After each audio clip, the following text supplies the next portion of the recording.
Yes, good evening to all of you friends. We start the class at 9 p.m. 2 more seconds to go.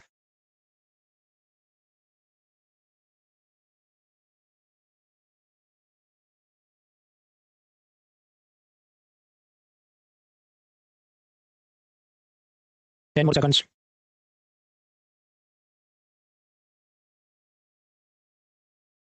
All right, friends. So 9 p.m. we start this class. My first question is, can you see me? Can you hear me? देख सकते हैं, सुन सकते हैं. तो first note करें. अमर, रोहित, युवराज, ऋचा, प्रशांत, तेजस्वी, सोनी, अनंत, तेजस, Divyanshi, Afzal, Ankita. Audio video में कुछ भी इशू है तो कंट्रोल या कंट्रोल शिफ्ट प्रेस करें. क्रोम ब्राउजर यूज करो एंड डिसेबल करो. इनकॉग्निटो मोड में लॉगिन करो. मोबाइल से देख रहे हैं, मेक श्योर इंटरनेट स्पीड सही हो, then it should work. Class में जो भी डाउट है नोट पेन से दो क्लास खत्म होने के बाद गूगल फॉर्म से पूछ लीजिए. लिंक चैट बॉक्स के अंदर फर्स्ट लिंक है. फिर बुधवार को मैं एक साथ सारे जॉब अपलोड करता हूँ. और अगर आप रिकॉर्डेड क्लास देख रहे हो तो हो सकता है चैट बॉक्स आपको ना दिखे, तो ये था form.ly/faqbcb14. फिर अभी हम लोग पढ़े थे इकोनॉमी के अपडेट्स में. पहला जो पिलर है मनी बैंकिंग फाइनेंस इंश्योरेंस, उसका पहला चैप्टर यूपीआई बिटकॉइन देख लिया. दूसरा chapter CRR SLR monetary policy देख लिया. अभी हम लोग पिलर 1 बी में तो बैंकिंग से लेके एनपीए वो हमें देखना था. अब इसमें भी गुरु और शुक्र को हमने बैंक एनबीएफसी का क्लासिफिकेशन देख लिया. शनिवार को उसकी टेस्ट थी, क्लास नहीं था. अब उस टेस्ट में कितने लोग आए थे? तो पहला जो सेगमेंट था यूपीआई टू बिटकॉइन चैप्टर 1, उसमें 3000 लोग थे. तो अभी वो गिर के क्लासिफिकेशन वाले में 12 मतलब 57% ऑडियंस ड्रॉप्ड. तो वो तो मैंने आपको बताया था कि यूपीएससी एस्पायरेंट 2 जात के होते हैं, जो टॉपर बनने हैं, दूसरे जो तजुर्बा लेने और कोचिंग वालों को करोड़पति बनाने आते हैं. खैर, जिन लोगों ने टेस्ट दिया उन सबको बताई और उसके अंदर 45 क्वेश्चन थे, यानी 90 मार्क्स थे. अब हालांकि ये जो पिलर 1B1 है क्लासिफिकेशन, तो मतलब उसमें जनरल नॉलेज ज़्यादा है, फैक्ट ज़्यादा है, लेकिन फिर भी कम से कम 20 तो सवाल करेक्ट होने चाहिए. नॉलेज 40 मार्क तो कम से कम आनी चाहिए. जिन एटलीस्ट 40 हो रहे हैं सबको बताई. बैन, पूनम, मनोज, पंकज, जिज्ञासा, आशीष, अरमान, गार्गी, निकात, मुंतकिम, यशी, नैना, संचार, शगुन, साहिल, सचिन, हर्षित, प्रगति, साक्षी और इनसे ऊपर जिन्होंने और अच्छे मार्क्स हासिल किए सबको बताई. कुछ सवाल देख लेते हैं उसमें जो ट्रिकी पूछे थे. अब याद करें बैंकों का क्लासिफिकेशन. कोऑपरेटिव बैंक का क्लासिफिकेशन क्या था? ऊपर स्टेट कोऑपरेटिव बैंक, उसके नीचे डिस्ट्रिक्ट सेंट्रल कोऑपरेटिव बैंक और उसके नीचे प्राइमरी एग्रीकल्चर क्रेडिट सोसाइटी. जो डिस्ट्रिक्ट सेंट्रल कोऑपरेटिव बैंक है उसका प्राइमरी फंक्शन क्या होगा कि ऊपर नाबार्ड वगैरह से पैसा जो आता है वो in primary agriculture credit society को देना है. करेक्ट. दूसरा कि जो बैंकों का हमने क्लासिफिकेशन देखा, कमर्शियल बैंक जैसे SBI, axis, foreign banks, regional rural banks, local area banks, वो सब देखा था. और इस साइड कोऑपरेटिव बैंक्स थे. अभी मैं ये कहूँ कि अर्जुन कपूर ऋतिक रोशन से बड़ा डांसर है, तो आप मानेंगे भाई टोटल फेक बात है. उसी तरह मैं आपको ये कहूँ कि देखो ये जो कोऑपरेटिव बैंक वाले हैं ये मान लो 3 रुपये लोन में देते हैं, और ये सब कमर्शियल बैंक वाले हैं ये सब बहुत गरीब हैं, इनके कुछ वादे चल रहे हैं, ये तो 1 रुपये का लोन मुश्किल से दे पाते हैं. आपका ये भी फेक बात है ना. कमर्शियल बैंकों के पास इतनी डिपॉजिट है, इतना बड़ा नेटवर्क है गांव शहरों में, आपको they will give bigger size loans total quantity में. किसानों को, गरीबों को, सबको भी वो ज्यादा ही लोन देते होंगे. बस तो अभी आप देखो ये क्वेश्चन करिए तो कल टेस्ट में था, लेकिन कुछ लोग उसमें कंफ्यूज हुए होंगे, तो मैंने आंसर तो करेक्ट कर दिया. आई गिव यू 40 सेकंड्स.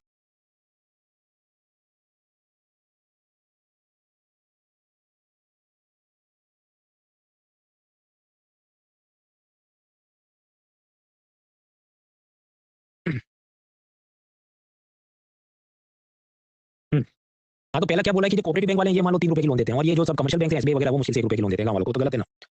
जबकि कमर्शियल बैंक इवन गांव में भी बहुत ज्यादा मात्रा में लोन देते हैं. So first is wrong, second तो करेक्ट है. So the answer is B 2 only. अभी ऐसा ही कमर्शियल बैंक कोऑपरेटिव बैंक एक बार पूछा फिर वापस हो सकता है 10 साल तक नहीं पूछेंगे. तो ये ट्रेंड में है नहीं है, ऐसी जो सब चिकनी चुपड़ी बातें करते हैं यूट्यूब पर उनमें अब ना फंसे. फिर pillar 1B1 classification of bank NBFC done. Today we are in pillar 1B2 that is burning issues in the banking sector. Handout इसका अपलोड हो चुका है. मोबाइल ऐप में आप देख रहे हैं तो न्यूरल पटेल सर्च करो कोर्सेज लेटेस्ट पीसीबी 14 और उसमें आप बेल आइकन दबाएं अपडेट्स, तो फिर पीडीएफ फाइल सारे दिखते हैं इंक्लूडिंग जो गूगल फॉर्म से सवाल आते हैं. एंड्रॉइड में ऊपर की साइड 3 डॉट होते हैं, आईफोन में नीचे एरो होता है, उसकी मदद से आप डाउनलोड कर सकते हैं. डेस्कटॉप पे आप जाइए academy.com/download कोर्सेज लेटेस्ट और उसमें पीसीबी 14 बेल आइकन दबाओ अपडेट्स राइट हैंड से साइड बार खुल के माल मिल जाएगा. फिर अभी जो हमको पढ़ना है बर्निंग इश्यूज में, बड़ा बर्निंग इशू क्या होता है, बैड लोन्स और उसके आगे पीछे की सारी बातें एक एक करके समझते हैं. सबसे पहले नोट पेन लेके बैठना, क्योंकि यहाँ पर ज्यादातर चीजें कैसी है, 2-4 लाइन के टॉपिक होते हैं, फिर टॉपिक तुरंत चेंज हो जाता है. तो 2 घंटे पढ़ने के बाद भी कुछ लोग ऐसे होते हैं क्या हुआ हमको कुछ पता नहीं, तो भाई तो लिखते रहो ना कुछ. नेटफ्लिक्स का वेब सीरीज नहीं है ये. लोन के अलग अलग जात होते हैं, प्रकार होते हैं. Home loan, car loan, factory loan, ये सब में बैंकर इंसिस्ट करता है कि आपने कुछ कोलेटरल गिरवी रखना पड़ेगा, इसलिए इसको हम बोलते हैं सिक्योर्ड लोन्स. और क्योंकि यहाँ पर लोन सिक्योर्ड है मतलब बैंकर का रिस्क कम है, इस कारण से वो आपसे ब्याज भी कम मांगता है. तो सकता है ये लोन आपको मान लिया मिला 10% पे.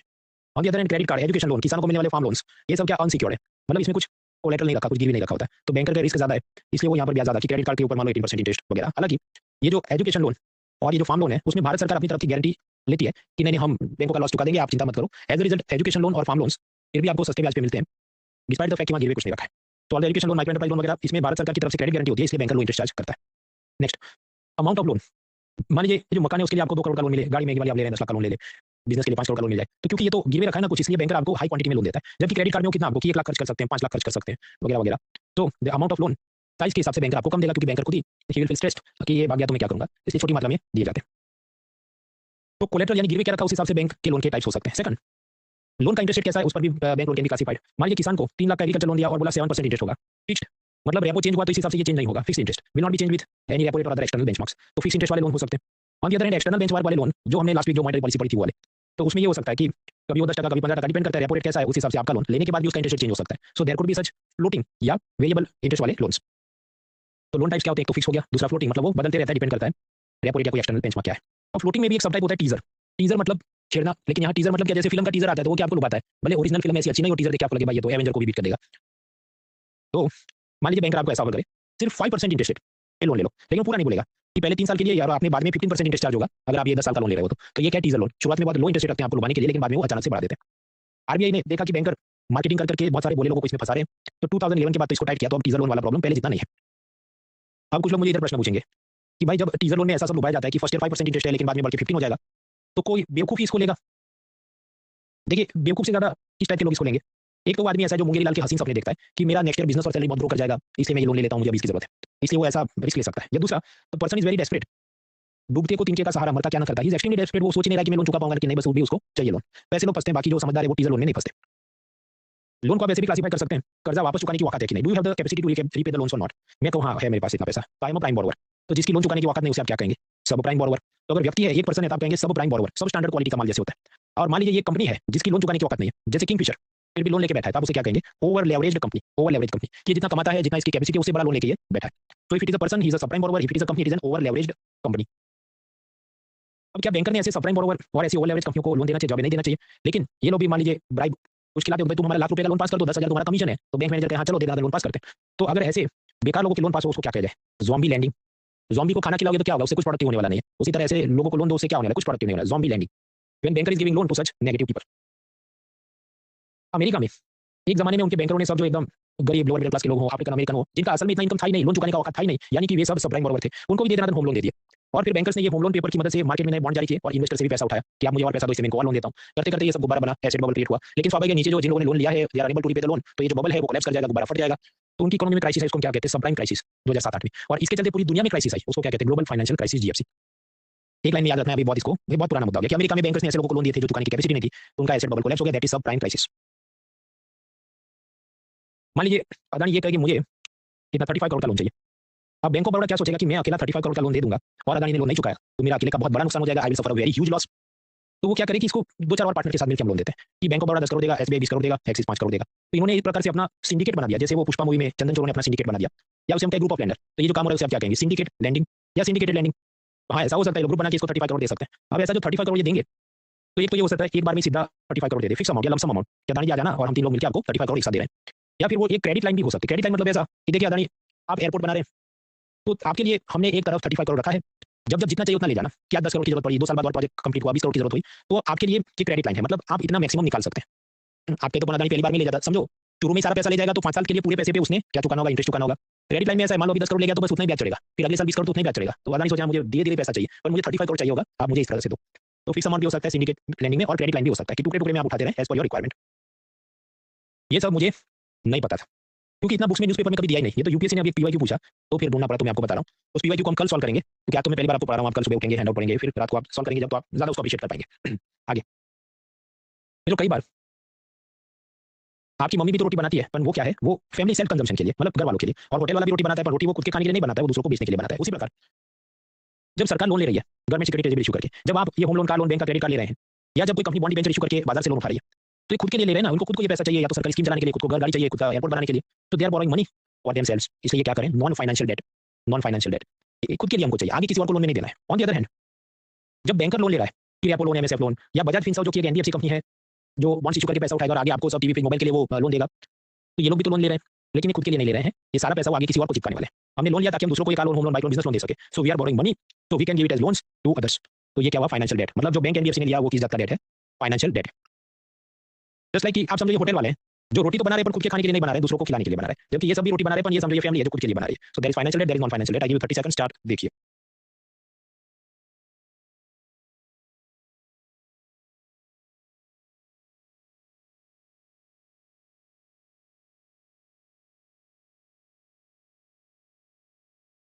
ये भी मुझको नहीं पता था, फिर यूपीएससी ने पीवाईक्यू पूछा तो ढूंढना पड़ा, क्योंकि नॉर्मल बुक्स और न्यूज़पेपर वगैरह में ये कभी आया नहीं।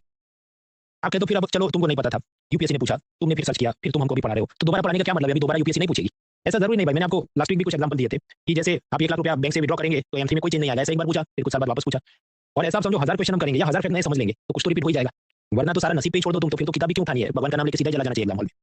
तो ये ग्राइंडिंग जरूरी है, और सेम अप्रोच आपने सारे सब्जेक्ट में रखना चाहिए। सारे सब्जेक्ट में नहीं रखो, एटलीस्ट बड़े वाले जो सब्जेक्ट है, हिस्ट्री, ज्योग्राफी, पॉलिटी, इकोनॉमी, कि आपको जो नहीं पता है फिर भी पूछा तो इतना ज्यादा समझ लेना चाहिए कि वो टॉपिक क्या था। ऐसे और भी एग्जांपल, अब जैसे हम आगे देखेंगे मेजर माइनर मिनरल्स, ये सब आता है पिलर 5 में। अब उसमें ऐसा है एक बार पूछा फिर दोबारा सेम चीज उन्होंने थोड़ी ट्विस्ट करके पूछी कुछ सालों बाद, सो इट हेल्प्स। आगे मित्रों, ये जो क्रेडिट कार्ड है ये भी एक जात का लोन है, हम समझ चुके हैं। तो इसका इंटरेस्ट रेट क्या होना चाहिए? मतलब उसमें ग्रेस पीरियड होता है कि आपने आज खर्चा किया और आप मान लीजिए 30 टू 45 डेज में बैंक को पैसा चुका देते तो कोई ब्याज है नहीं, लेकिन उसके बाद मान लो 18% चार्ज करेंगे अगर आपने 30 डेज में नहीं चुकाया तो who will decide this interest rate? Court नहीं डिसाइड कर सकती, सिर्फ आरबीआई डिसाइड कर सकता है, क्योंकि बैंकिंग रेगुलेशन एक्ट में ऐसा लिखा है only RBI can decide the interest rate on जो भी लोन है और उसके जो लेट पेमेंट होते हैं। इसमें भी समझो आपने नहीं चुकाया तो 18% और उसके ऊपर वो पेनल्टी चढ़ाएगा करके बहुत ज्यादा ब्याज चलता है, तो सब कौन डिसाइड करता है? आरबीआई। अब ये सब होने के कारण क्रेडिट कार्ड पे अगर आप टाइम पे पैसा नहीं चुकाते तो ब्याज पे ब्याज ब्याज पे पेनल्टी करते करते 36 टू 49% इंटरेस्ट रेट चार्ज हो जाता है। तो स्वाभाविक है कुछ ऐसे बॉरोवर्स होंगे उनको लगा क्रेडिट कार्ड लेके हमारे साथ तो धोखा हो गया है, इतना सारा ब्याज नहीं होना चाहिए, तो they went to consumer court, technical जिसका नाम था national consumer dispute redressal commission. Consumer court 3 level की होती है, डिस्ट्रिक्ट लेवल पे होती है, स्टेट लेवल पे और नेशनल लेवल पे। ये लोग नेशनल लेवल की कंज्यूमर कोर्ट में गए तो कंज्यूमर कोर्ट ने ये बोला कि देखो ये क्रेडिट कार्ड पे जो भी इंटरेस्ट है पेनल्टी है it can not be more than 30%, 30% से ज्यादा नहीं चार्ज करना चाहिए। तो स्वाभाविक है तो अब जो ये भी बैंकर होंगे स्टैंडर्ड चार्टर्ड एचएसबीसी वगैरह जिनके खिलाफ कंज्यूमर कोर्ट ने ऑर्डर दे दिया कि देखो तुम क्रेडिट कार्ड पे 30% से ज्यादा इंटरेस्ट नहीं चार्ज कर सकते, तो इन ये सब बैंकर्स का क्या हो जाएगा? सैड इमोजी हो जाएगा। सैड इमोजी हो जाएगा तो क्या करेंगे? सुप्रीम कोर्ट में जाएंगे। तो ये लोग गए सुप्रीम कोर्ट में। सुप्रीम कोर्ट ने ये कहा कि देखो बैंकिंग रेगुलेशन एक्ट के हिसाब से सिर्फ और सिर्फ आरबीआई डिसाइड कर सकता है, कोई और डिसाइड नहीं कर सकता इंटरेस्ट रेट कितना होना चाहिए। तो कंज्यूमर कोर्ट का ये ऑर्डर पूरा गलत है, सिर्फ और सिर्फ आरबीआई डिसाइड कर सकता है कि लोन इंटरेस्ट रेट और उस पे पेनल्टी कितनी हो सकती है। तभी समझो ये तो जजमेंट आया और उस हिसाब से अब जो स्टेटमेंट ऐसा बने कि ओनली आरबीआई कैन डिसाइड, तो हाँ वो करेक्ट है। वरना क्या है यूट्यूब पे बहुत सारे गैस मास्टर्स हैं वो आपको टोट के पढ़ाते हैं कि देखो ऐसा कोई स्टेटमेंट हो जिसमें ऐसा एक्सट्रीम वर्ड लिखा हो only this possible no one other can do it, तो वो यूजुअली रॉन्ग होता है, पर इस केस में क्या वो राइट हो जाएगा। तो लोन के हमने टाइप्स देखे, अब आगे बढ़ते हैं। मैंने आपको बताया 2007 में सब प्राइम क्राइसिस आई, सब प्राइम क्राइसिस आई यूएसए में। उससे पहले का जो जमाना था मतलब 2005-6 तक का हार्ट इमोजी बहुत पूरी दुनिया में तेजी चल रही थी, दे दनादन लोग शॉपिंग कर रहे थे, बैंक वाले दे दनादन लोन ले रहे थे, विजय माल्या अपनी नई एयरलाइन खोल रहा था, लोग हवा में उड़ रहे थे, तो there was a surge in borrowing, मतलब बहुत लोन दिए जा रहे थे। उसके बाद जो मैंने आपको बताया ये सब प्राइम क्राइसिस हो गई, उसके चलते पूरी दुनिया में ग्लोबल फाइनेंशियल क्राइसिस हो गई। पैरेलली 2007-8 के बाद बहुत सारे स्कैम हो गए, कॉमनवेल्थ घोटाला, स्टेडियम बनाने का, 2G scam, coal mining scam. उसके बाद judicial scrutiny, media scrutiny, opposition के द्वारा हंगामा, अन्ना हजारे, बाबा रामदेव वगैरह ने आंदोलन चालू कर दिए, तो सब मिनिस्टर और आईएएस बैकफुट पे आ गए। तो वो कोई डिसीजन ही नहीं लेंगे फिर कि मान लो एक रोड बनाना है उसके वास्ते पेड़ काटने तो डिसीजन नहीं लेंगे, मान लीजिए रोड बनाया था उसको चौड़ा करना एक्सपांड करना है तो वो डिसीजन नहीं लेंगे, किसको एक्सपांड करने का टेंडर निकाला कोई कहेगा इसमें तुम काम नहीं कर रहे हो। तो बहुत सारे प्रोजेक्ट ठप हो गए जिसके लिए इकोनॉमिक सर्वे ने वर्ड यूज किया पॉलिसी पैरालिसिस, कि कोई डिसीजन ही नहीं ले रहा था, फाइल पे साइन नहीं कर रहा था। तो बहुत सारे बिजनेसमैन जिन्होंने लोन लिए थे वापस नहीं चुका पाए। ऊपर से विजय माल्या को और तकलीफ क्या हुई कि विजय माल्या एयरलाइन का धंधा कर रहा था और ये सबप्राइम क्राइसिस के बाद अमेरिका यूरोप की पूरी इकोनॉमी डाउन हो गई, वहां से जितने टूरिस्ट आते थे, एयर ट्रैवल, होटल, आईटी, ये सब डाउन होने लगा, तो बहुत सारे बिजनेसमैन उनका धंधा चौपट हो गया। अब इसके साथ जुड़ा एक कंसेप्ट है इंटरेस्ट कवरेज रेशियो। मान लीजिए आपने लोन लिया 100 रुपए का, दैट इज प्रिंसिपल, उस पे मान लो 14% इंटरेस्ट चढ़ा हुआ है, आई आपको चुकाना है 114। तो अगर आपको प्रश्न पूछा जाए कि आपकी कंपनी इतना पैसा कमा रही है कि कर्ज का ब्याज चुका सके, is your company earning enough to pay the interest of the loan, मतलब ये 14 रुपीस प्रिंसिपल की तो हम बात कर ही नहीं रहे, सिर्फ इंटरेस्ट चुकाने की तुम्हारी औकात है कि नहीं। तो मुकेश अंबानी कहे हाँ मेरा जो भाई अनिल अंबानी उसकी तो औकात नहीं है पर मेरी तो है। तो मुकेश अंबानी वाली रिलायंस कंपनी को हम क्या कहेंगे, इसका interest coverage ratio is greater than 1। Vijay Mallya को पूछा जाए वो कहने की कैपेसिटी है, अनिल अंबानी को पूछा जाए वो कहे मेरी भी कैपेसिटी नहीं, हम इतना पैसा कमाते नहीं कि हम लोन का ब्याज चुका सके, तो their interest coverage ratio less than 1, या जिसे हम कहें IC1 कंपनीज। अब कुछ लोग कहेंगे तो फिर IC = 1 होगा तो क्या जावे वो मेरे को नहीं पता। इट इज ग्रेटर देन और लेस देन उतना इकोनॉमिक सर्वे इंडिया, फिर तीसरा वाला नंबर है कि नहीं वो चेक करने में इन्वेस्टोपीडिया पे नहीं गया, वरना वो तरीका गलत हो जाएगा इकोनॉमी तैयार करने का। तो economic survey talk about only 2 things, या तो IC ग्रेटर देन 1 है या लेस देन 1 है, और लेस देन 1 है उनको हम कहते हैं IC1 कंपनीज। तो अब ये जो सब स्कैम्स हो रहे हैं, सेल्स कम हो रही है, टूरिस्ट कमा रहे हैं, तो बहुत सारी कंपनियां बन जाएंगी IC1 कंपनीज, या जिसको हम IC इज लेस देन 1, मतलब वो इंटरेस्ट भी नहीं चुका पा रहे। अब ऐसी सिचुएशन में आप समझिए ये जो कंपनी है उसकी बैलेंस शीट खराब हो गई और एसबीआई ने उसको लोन दिया था, तो एसबीआई जो पब्लिक सेक्टर बैंक है उसकी भी बैलेंस शीट खराब हो गई, तो इसे हम क्या कहेंगे, दोनों लोगों की बैलेंस शीट खराब हो गई, twin balance sheet problem, twin balance sheet problem. तो 2007 के बाद चलता है, उसके चलते बैड लोन्स बहुत ज्यादा इंडियन इकोनॉमी में बढ़ जाते हैं। अब इसके साथ जुड़े कुछ डेफिनेशन समझने उसके बाद हम देख लेंगे। Non performing assets full form याद रखना एनपीए का, अनर्गक परिसंपत्तियां, और हिंदी में इतना चोंच मारने की जरूरत नहीं है, मेंस में पूछे लिख देना है, क्या लिख देना है एनपीए, वो समझ जाएगा एनपीए। अनर्गक परिसंपत्ति वो खुद ही प्रोफेसर कंफ्यूज है कि ये कहना क्या चाहते हो तुम। हाँ तो एनपीए मतलब लोन नहीं चुका रहा है और उसकी कोई तारीख वार कोई डेफिनेशन होनी चाहिए। तो मान लीजिए माल्या ने लोन लिया है और उसको बोला कि तुमने हर महीने पहली तारीख को उसका इंस्टॉलमेंट चुकाना है, तो 1 जनवरी को, 1 फरवरी को, 1 मार्च को, ऐसा करते रहो। लेकिन अगर माल्या उस लोन का प्रिंसिपल या इंटरेस्ट मतलब पूरा भी नहीं, जो आपको रूल के हिसाब से चुकाना है मंथली इंस्टॉलमेंट, उसकी जो ड्यू डेट क्या है, पहली तारीख, वो नहीं चुकाता है, पहली तारीख को उसने नहीं चुका है, फिर 30 डेज हो गए दोबारा पहली तारीख फिर नहीं चुका, फिर 30 डेज हो गए दोबारा पहली तारीख फिर भी नहीं चुका, फिर 30 डेज हो गए दोबारा पहली तारीख फिर भी नहीं चुका, तो मोर देन 90 डेज हो गए। ऑफ कोर्स यहाँ प्लस माइनस हो सकता है क्योंकि आप जानते हैं जनवरी फरवरी वगैरह में एक में 31 डेज होते हैं, दूसरे 29, तो उसमें जाने की जरूरत नहीं, बस समझो कि सभी 30 डेज के महीने। तो जो भी इंस्टॉलमेंट चुकाने की आपकी ड्यू डेट है उसके ऊपर भी मोर देन 90 डेज है पास, और मान लीजिए ऐसा जो 91st डे हो वो मान लीजिए अप्रैल का 2 तारीख है, तो अप्रैल की 2 तारीख को बैंक आपका जो लोन अकाउंट है, जो बैंक के पॉइंट ऑफ व्यू से एक एसेट है, संपत्ति है जिसमें बैंक ने पैसा कमाना था, तो अपन कैसी संपत्ति है, परफॉर्म नहीं करे, नॉन परफॉर्मिंग एसेट। तो नॉन परफॉर्मिंग एसेट की डेफिनेशन रात को 2 बजे भी कोई उठा के पूछे याद होनी चाहिए कि ये ऐसा लोन अकाउंट है जिसका प्रिंसिपल या इंटरेस्ट उसकी जो भी ड्यू डेट है उसके ऊपर भी मोर देन 90 डेज हो गए उसने नहीं चुकाया। तो एक तो बैंक की स्टैंडर्ड एसेट हो सकती है ऐसी लोन जो कि आदमी इज्जत से चुका रहा है, borrower is repaying this loan on time, नहीं चुका रहा है तो फिर क्या मोर देन 90 डेज हो गए, तो हम क्या कहेंगे, it is a non performing asset. अब ये जो नॉन परफॉर्मिंग एसेट 90 डेज का बात है, ये एग्रीकल्चर के अलावा वाली लोन्स के लिए है। खेतीबाड़ी में 90 डेज का हिसाब नहीं होता, खेतीबाड़ी में क्या होता है, क्रॉप सीजन होते हैं, रबी खरीफ जायद क्रॉप सीजन, तो उसमें क्रॉप सीजन के हिसाब से अकाउंट होता है कि आपने कितने क्रॉप सीजन तक लोन नहीं चुकाया। तो कितने सीजन तक वो हम नहीं पढ़ने जाएंगे, सिवाय कि आपको नाबार्ड ऑफिसर की एग्जाम हो तो फिर आप ढूंढ लेना अपने एग्जाम में इतना काम करें। तो स्टैंडर्ड से डिटेरियोरेट हो गया, खराब हो गया, 90 डेज हो गए, नॉन परफॉर्मिंग एसेट। अब ये नॉन परफॉर्मिंग एसेट में भी 12 महीने या उससे ज्यादा रहता है वो लोन अकाउंट, तो फिर बैंकर कहेगा ये तो हमारा सब स्टैंडर्ड एसेट है। अभी सब स्टैंडर्ड एसेट के अंदर भी वो 12 महीने या उससे ज्यादा रहता है, तो ये हो जाएगा डाउटफुल एसेट। वो जैसे पोकेमॉन का विकसित स्वरूप होता है, पिकाचू, राइचू वगैरह वगैरह, ऐसा ही है। तो एनपीए सबस्टैंडर्ड डाउटफुल। और इस बीच कभी भी या तो आरबीआई या बैंक का ऑडिटर, ऑडिटर मतलब चार्टर्ड अकाउंटेंट टाइप का व्यक्ति जो सब हिसाब किताब देख के बोले ये तो बेकार लोन है, ये नहीं चुका सकता आदमी। देयर इज लिटल और नो साल्वेज वैल्यू। साल्वेज मतलब क्या? जैसे टाइटैनिक डूब गया तो भी लोग उसमें जाके कुछ खजाना निकाल के आए, तो हम कहे साल्वेज किया, शिपरेक में से साल्वेज किया। लेकिन अब ये विजय माल्या की जो किंगफिशर है उसमें कोई साल्वेजेबल वैल्यू है नहीं। उसकी जितने भी एयरलाइन सरकार ने या बैंकों ने जब्त की थी वो एरोप्लेन बड़े बड़े भंगार हो गए, कबाड़ी हो गए, उसको बेचो तो भी कुछ मिलने वाला है नहीं। तो now it is a loss account which has no little मतलब बहुत कम या नो साल्वेजेबल वैल्यू। तो स्टैंडर्ड एनपीए सबस्टैंडर्ड डाउटफुल और लॉस एसेट्स हो सकती है। अभी बैंक के पॉइंट ऑफ व्यू से सोचो, उसने कुछ तो पैसा शेयर इशू करके मोबिलाइज किया, कुछ बॉन्ड इशू करके मोबिलाइज किया, कुछ उसने जनता से डिपॉजिट लिया है और ये सारा वो लोन में घुमा रहा था एसेट साइड में। अब उसमें कुछ तो गुड लोन थे, कुछ तो बैड लोन्स थे। बैड लोन्स मतलब जिसको हम कहते हैं नॉन परफॉर्मिंग एसेट्स। तो नीरव मोदी, विजय माल्या, ये सबका कितना बैड लोन है टोटल आप निकालो, उसे हम क्या कहते हैं ग्रॉस एनपीए। ग्रॉस मतलब सकल, हमने टोटल निकाल दिया। तो gross of all NPA, total of all NPA, उसको हम कहते हैं ग्रॉस एनपीए।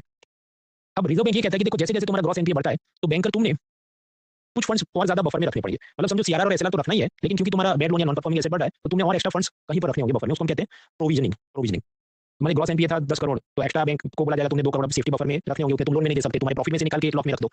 तो 10 उसमें से 2 प्रोविजनिंग के माइनस करो तो जो है वो क्या है नेट एनपीए। नेट मतलब शुद्ध, कुछ माइनस करके निकला। क्या ये काम का है? जवाब ये काम का नहीं है। तो तुम बता क्यों रहे हो? क्योंकि जो इकोनॉमिक सर्वे है उसे क्या दिखाना है कि ये जो मोदी सरकार आई उसके बाद सब कुछ चंगा हो गया है, तो इस कारण से उसे क्या 2 ग्राफ बनाने पड़ते हैं। अच्छा ग्रॉस एनपीए तो ऐसा हो रहा है, लेकिन जब आप नेट एनपीए देखते हैं तो वो थोड़ा कम है, तो इट इज अंडर कंट्रोल वगैरह वगैरह। और इस कारण से इंडियन एक्सप्रेस वो सब एक्सप्लेन सीरीज बनाएंगे तो फालतू के एक नहीं 2-3 ग्राफ डाल देते हैं। Gross NPA has gone like this, net NPA has gone like this, तो उसकी पंचायत में नहीं पढ़ना है, कुछ काम का नहीं है। फिर भी आपकी तसल्ली के लिए मैंने बता दिया, नीड नॉट वरी कि प्रोविजन क्या होता है, वो पैसा किधर जाता है वगैरह। मतलब मान लीजिए कोई रोज जुबा केसरी कर रहा है, फिर उसके मसूड़ों में ब्लीडिंग हो रहा है, उससे मुंह भी ठीक से नहीं खोला जा रहा है, तो उसने भाई जब दांत में से खून निकलना चालू हुआ तभी डॉक्टर के पास चला जाता। चलो उसका ठीक से मुंह नहीं खुल रहा था तब डॉक्टर के पास चला जाता, पर वो नहीं गया। अब सीधा लास्ट स्टेज ऑफ कैंसर आ गया, तब डॉक्टर के पास जाने का भी कोई मतलब है नहीं, क्योंकि लास्ट स्टेज ऑफ कैंसर में बचना मुश्किल, लगभग नामुमकिन है।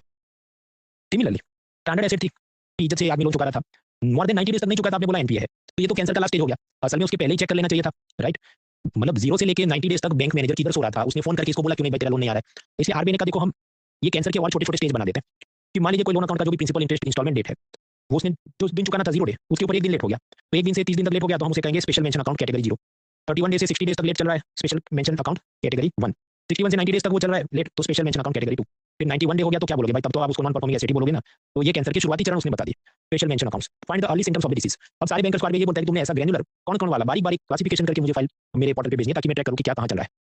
तो दीज आर न्यू डेफिनेशंस।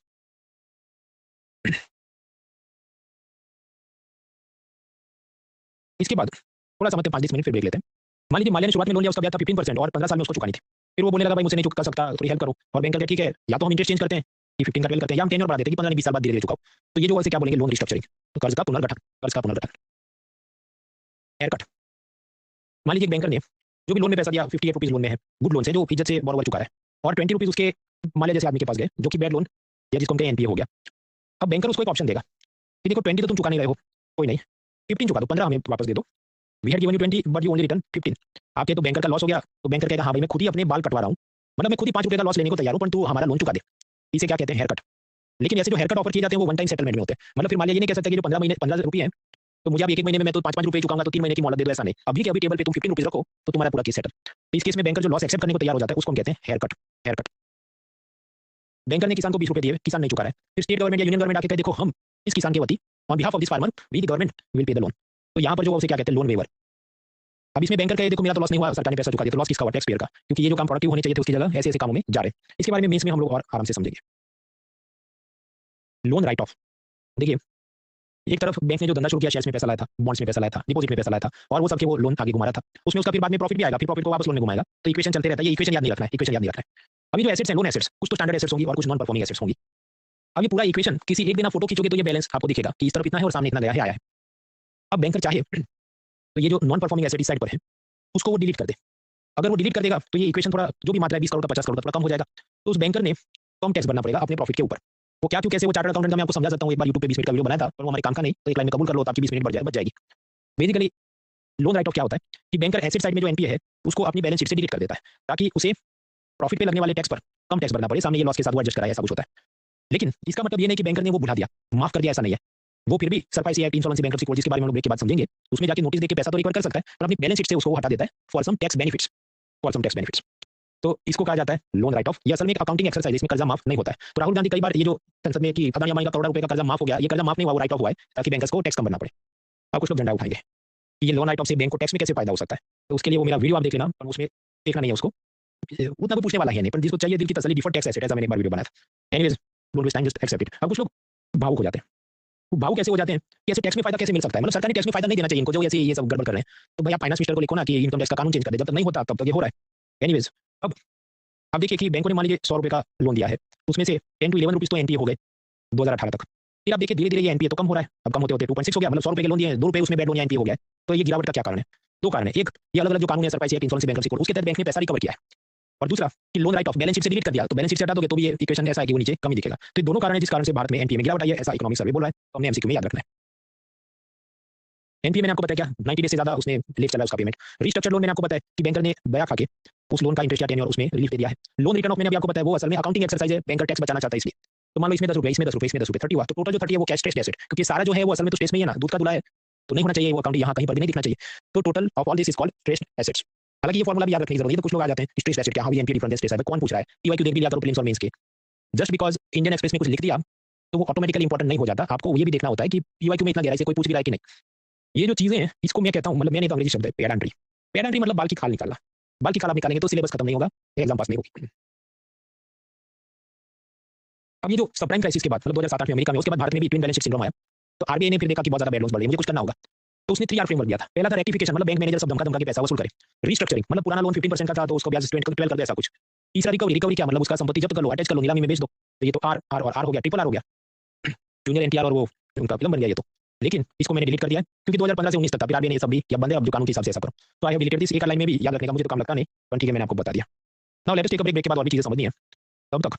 देखिए इसके नए एमसीक्यू तो है, लेकिन आई वांट कि आप सुकून से हैंडल पढ़ के कल आओ तब आपको उसका मजा आए। इन द मीन टाइम अब तक जो हम पिलर 1B1 क्लासिफिकेशन में पढ़ चुके हैं, आई गिव यू 5 मिनट्स इस पर आप सोचिए।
Three more minutes.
Thirty more seconds.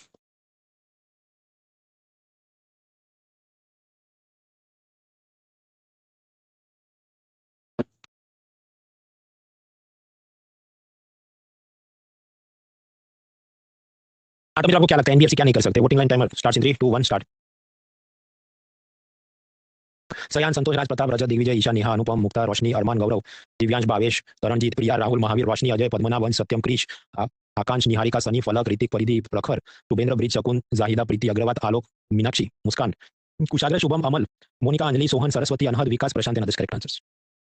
75% को लगा B should be the answer, latest check. भाई तो एनबीएफसी में जो प्राइमरी डीलर्स हैं, म्यूचुअल फंड है, वो सब लोग तो खरीदते हैं ना गवर्नमेंट सिक्योरिटी, तो नहीं खरीदते ऐसा तो है नहीं, तो first statement is wrong. Second क्या बोलता है कि वो डिमांड डिपॉजिट नहीं ले सकते, वो बराबर है। टाइम डिपॉजिट ले सकते हैं जैसे बजाज फिंसर्व वगैरह, वो हमने देखा था परसों। Demand deposit like saving account वो नहीं ले सकते, that is correct. So we have to find wrong, मतलब we have to find correct statement. तो करेक्ट सिर्फ सेकंड वाक्य है यहाँ पर। इसलिए जवाब क्या होगा, बी ओनली टू करेक्ट। 75% ने करेक्ट किया, जबकि ये तो समझो कल रात जो टेस्ट हुई होगी सैटरडे, उसमें भी था टेस्ट के बाद आपका सिर्फ स्कोर नहीं देखना है, मेरा कौन सा जवाब गलत हुआ उसको भी देखना चाहिए, उसमें बटन होता है एक्सप्लेनेशन, उसे क्लिक करिए तो एक्सप्लेनेशन भी मिलती है। तो हल्के में मत लीजिए चीज़ों को, वरना कल्याण हो नहीं सकता। फिर हम लोग पढ़े थे बैड लोन्स के बारे में। मान लीजिए एक आदमी ने लोन लिया है 12,000 का और उस पर उसको इंटरेस्ट चुकाना है 1200 रुपये, तो हर महीने मान लो उसको इंस्टॉलमेंट ऐसा आता है कि 1000 रुपये प्रिंसिपल और 100 रुपये ब्याज चुकाओ, 1100। ऐसा करते करते 12 मंथ तक उसको सब खेल करना है मान लो। अब कोरोना में उसकी जॉब चली गई तो वो ये इंस्टॉलमेंट नहीं भर पा रहा, तो क्या किया जाए?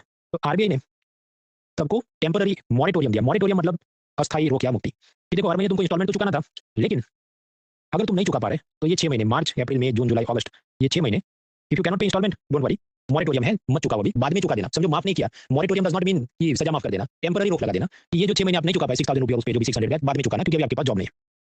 तो ये टेम्पररी रिलीफ थी ड्यूरिंग कोरोना 2020। इवेंचुअली तो बॉरोवर ने 6000 प्रिंसिपल और 600 इंटरेस्ट चुकाना ही पड़ेगा, तो कर्ज माफी नहीं है, अस्थायी राहत है, मॉरेटोरियम है। अब इसके बाद आगे और भी कहानी थी, लेकिन वो सब मैंने हैंडआउट से डिलीट कर दिया। क्यों डिलीट कर दिया? क्योंकि एक लाइन का ये मुद्दा नहीं, इतने साल बाद कि आरबीआई ने क्या किया था, तो लोन मॉरेटोरियम दिया था, correct. Now it is very old and outdated topic. इसके अबव एंड बियॉन्ड सरकार ने क्या मदद की थी, वो कुछ टेक्निकल मुद्दे थे, but will not waste time on that. आजकल मतलब 2020 से 24 तक हम देखें तो घर का भी अपना बैलेंस शीट होता है, कितना पैसा आ रहा है जा रहा है। तो एक जापानीज रिसर्च फर्म ने पाया कि भारत में आजकल पब्लिक कंजम्पशन लोन, मतलब ये आईफोन लेना है ईएमआई पर, शादी में डीजे बुलाना है, इस टाइप के लोन ज्यादा लिए जा रहे हैं। जबकि एसेट क्रिएटिंग लोन, मतलब कि कोई आदमी एक रिक्शा खरीद ले तो उसके लिए लोन लिया, वो लायबिलिटी है बराबर, लेकिन रिक्शा उसके हाथ में, वो तो एसेट है ना, रिक्शा चला के वो पैसा कमा सकता है। लेकिन ऐसी जो एसेट क्रिएटिंग लोन है वो आजकल लोग कम ले रहे हैं। तो ये ग्राफ आप बनाओ कैसा बन रहा है कि कंजम्पशन वाले लोन बढ़ रहे हैं, एसेट क्रिएटिंग लोन कम हो रहे हैं। तो ये तो के शेप है। तो house hold balance sheet is के shaped. Is this important for example, at least not for prelims? उसका कारण है, समझिए, अगर इकोनॉमिक सर्वे ये ग्राफ देता तो इंपॉर्टेंट हो जाता। ये तो किसी जापानी रिसर्चर ने बोला और वो सब आया द हिंदू में। मैंने आपको बताया क्या इसको मेंस में आप ऐसे विजुलाइज कर सकते हैं कि हाँ आजकल जो अपनी सोसाइटी है उसका माइंडसेट शायद बदल रहा है, ये रिक्शा चलाना लोगों को शायद पसंद नहीं है, ऑन द अदर हैंड शादी में डीजे बुलाना ज्यादा पसंद है, इसलिए ऐसा चल रहा है। और ये कोई हेल्थी साइंस तो नहीं है इकोनॉमी या सोसाइटी के लिए, वगैरह वगैरह। For UPSC mains paper 1 GDP हम लोग पिलर 4 में समझेंगे। जीडीपी क्या होता है कि एक देश में एक साल में कितना गुड्स एंड सर्विसेज का प्रोडक्शन हुआ। मान लो 100 रुपये का प्रोडक्शन हुआ, तो ये आपकी चादर है। तो आपकी इकोनॉमी में जो लोग हैं, जो बिजनेसमैन है, उन्होंने पेयर कितने लंबे करने चाहिए? 100 से ज्यादा नहीं करने चाहिए। तो bank loan to GDP ratio, मतलब अगर 100 रुपये का प्रोडक्शन हुआ जिसको हम कहते हैं जीडीपी है, उसके सामने चीन में आप देखो 200 रुपये का तो लोन लेके रखा है। ये कुछ ऐसी बात हो गई। तो ये जो रेशियो हो गया, ये तो रिस्क दिखा रहा है। तो चाहे मलेशिया, जापान, थाईलैंड, सब जगह पर ये प्रॉब्लम दिख रही है। On the other hand India is in a safe position. क्या अगर 100 रुपये का प्रोडक्शन हुआ लेकिन सामने लोन्स जो गए वो 56 रुपये के ही गए, तो we are still in a safe situation, ऐसा इकोनॉमिक सर्वे बोलता है। अब ऐसा ये जो क्रेडिट टू जीडीपी है, मान लीजिए 56 है या चलो 50 है, तो हमारा लॉन्ग टर्म ट्रेंड अगर ऐसा हो, जो रेड कलर लाइन है जो मैं अभी ग्रीन में मार्क कर रहा हूँ, कि लॉन्ग टर्म मान लीजिए हम क्रेडिट टू जीडीपी हमारा 50 है, तो इस एवरेज में चलता होता कि हाँ बराबर है, यही हर साल चलता है, ठीक है। पर अचानक से पब्लिक पागल हो जाएगी, वेडिंग में तो डीजे बुलाना पड़ेगा वरना शादी के घोड़े पे नहीं चलूंगा मैं, और इसके चलते अचानक से ये क्रेडिट टू जीडीपी हो जाए मान लो 100, तो ये तो नॉर्मल ट्रेंड लाइन से ज्यादा हो गया। तो बीच में क्या हुआ, गैप। तो नॉर्मल ट्रेंड लाइन से ज्यादा लोन जा रहा है, तो क्या होना चाहिए? सैड इमोजी होना चाहिए कि भाई रिस्क है। अब तो ऐसे रिस्क हमें देखने को मिले 2003 से लेके 12 तक, कि जो नॉर्मल लाइन है उससे ऊपर 20% ज्यादा लोन जा रहे थे।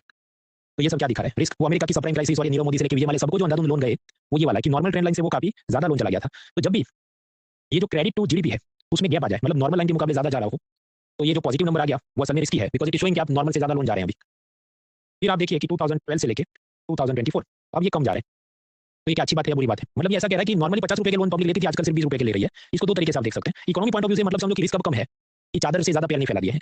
और अब इस पॉइंट में आप बोल सकते हैं कि इसका मतलब कि पब्लिक पहले जितना रिस्क लेके बिजनेस नहीं शुरू कर रही है, ना ज्वेलरी शॉप ना माले जैसा कोई एयरलाइन नहीं आ रहा है, तो ये तो हेल्दी चीज नहीं है। तो उस हिसाब से गलत हो रहा है। लेकिन केवल और केवल हम रिस्क के हिसाब से देखें तो अब क्या सेफ है सब, कि नॉर्मल ट्रेंड लाइन से हम लोग कम लोन जा रहे हैं।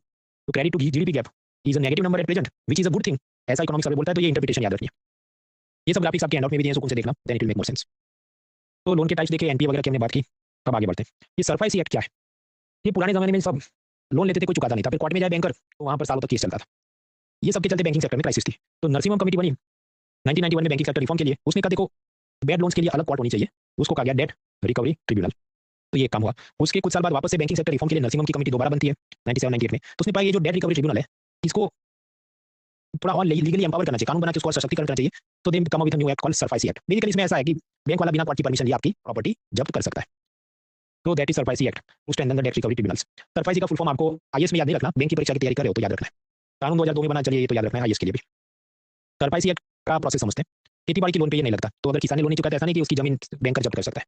ये नॉन फार्म लोन में लगता है, और उसमें भी सिक्योर्ड या मॉर्गेज लोन पे लगता है, जिसमें आपने कुछ गिरवी रखा है। जैसे क्रेडिट कार्ड है तो उसमें तो कुछ भी गिरवी नहीं रखा, हमने ब्रेक से पहले समझ लिया क्रेडिट कार्ड लोन कैसे होते हैं भाई, they are unsecured in nature. तो समझिए ये जो फार्म लोन है, एजुकेशन लोन है, क्रेडिट कार्ड लोन है, ये तो अनसिक्योर्ड लोन है ना, तो इस पे सरफासी एक्ट नहीं लगेगा। सरफासी साइड लगता है सिक्योर्ड लोन, जिसमें आपने कुछ प्रॉपर्टी जमीन कुछ गिरवी रखा है।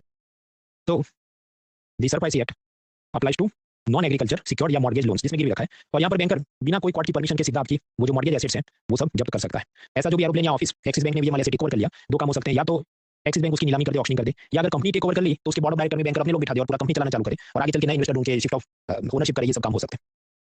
अब यहाँ पर एक तकलीफ होगी कि मान लीजिए वीजे माल्या का किंगफिशर का 100 करोड़ का एरोप्लेन एक्सिस बैंक ने टेक ओवर किया और फिर बैंक उसकी नीलामी करना चाहता है, ऑक्शन करना चाहता है, लेकिन अब आज की तारीख में भारत में एयरलाइन कितने बचे? एक तरफ एयर इंडिया वाला ग्रुप है, फिर इंडिगो वाला ग्रुप है, बहुत कम एयरलाइन बची है और बहुत सारी लॉस में बंद हो रही है। तो एट दिस पॉइंट अगर एक्सिस बैंक ऑक्शनिंग करना चाहे किंगफिशर के एरोप्लेन का कोई मिलेगा नहीं उसको खरीदने वाला, तो तब बैंकर ने क्या करना चाहिए? बैंकर ने किसी एजेंट को, दलाल को, ब्रोकर को देना चाहिए कि भाई तुम देख लो, हमसे तो नहीं हो रहा है। वैसे जो दलाल होते हैं उसको क्या बोलेंगे? कबाड़ी वाला बोलेंगे? नहीं, उसको टेक्निकली बोलते हैं asset reconstruction company, asset reconstruction company, ARC. जैसे ये जो अनिल अंबानी है उसकी ऐसी कंपनी है, एआरसी का काम करती है, मतलब वो बैंकों के जो बैड एसेट्स हैं उसको सस्ते में खरीद लेगी। 100 करोड़ का प्लेन मान लीजिए वो 80 करोड़ में खरीद लेगा, फिर वो जाके सिंगापुर की एयरलाइन को मान लीजिए 90 करोड़ में बेचेगा, तो कम से कम इसका अनिल अंबानी का तो 10 करोड़ का प्रॉफिट हो गया। आपके अपन एक्सिस बैंक का तो इधर वे 10 से 20 करोड़ का लॉस भाई बराबर है, अपन एक्सिस बैंक को वैसे भी कोई मिल नहीं रहा था प्लेन खरीदने वाला, तो जो पैसा हाथ में आ गया। तो these are asset reconstruction company, एक जाती है NBFC, non banking financial company है। आप न्यूज़पेपर मंगाते हैं, फिर उसको रद्दी में बेचते, रद्दी वाला 5 रुपए देता है। तो रद्दी वाला 5 रुपए क्यों देता है? क्योंकि वो आगे चल के रिसाइक्लिंग फैक्ट्री जो 25 किलोमीटर दूर है उधर अपनी साइकिल या रिक्शा में उसको भेजेगा, जहां से उसको 8 रुपए मिलेंगे, तो बीच में उसका प्रॉफिट है। अब कुछ लोग ये सोचेंगे तो भाई मैं खुद से ही कार में सारी रद्दी भरता हूँ और 25 किलोमीटर दूर जो रिसाइक्लिंग फैक्ट्री उसमें मैं लेके आता हूँ ताकि मुझे 5 नहीं 8 मिले, तो भाई आपका गाड़ी का 150 रुपए का पेट्रोल उसी में खराब हो जाना है। दैट्स व्हाई वी रिक्वायर कबाड़ी वाला या ब्रोकर या एजेंट, ये सब का काम क्या है? To reduce your cost of transaction. इसलिए कुछ लोग झंडा उठाते हैं कि भाई ये कबाड़ी एआरसी कंपनी क्यों है?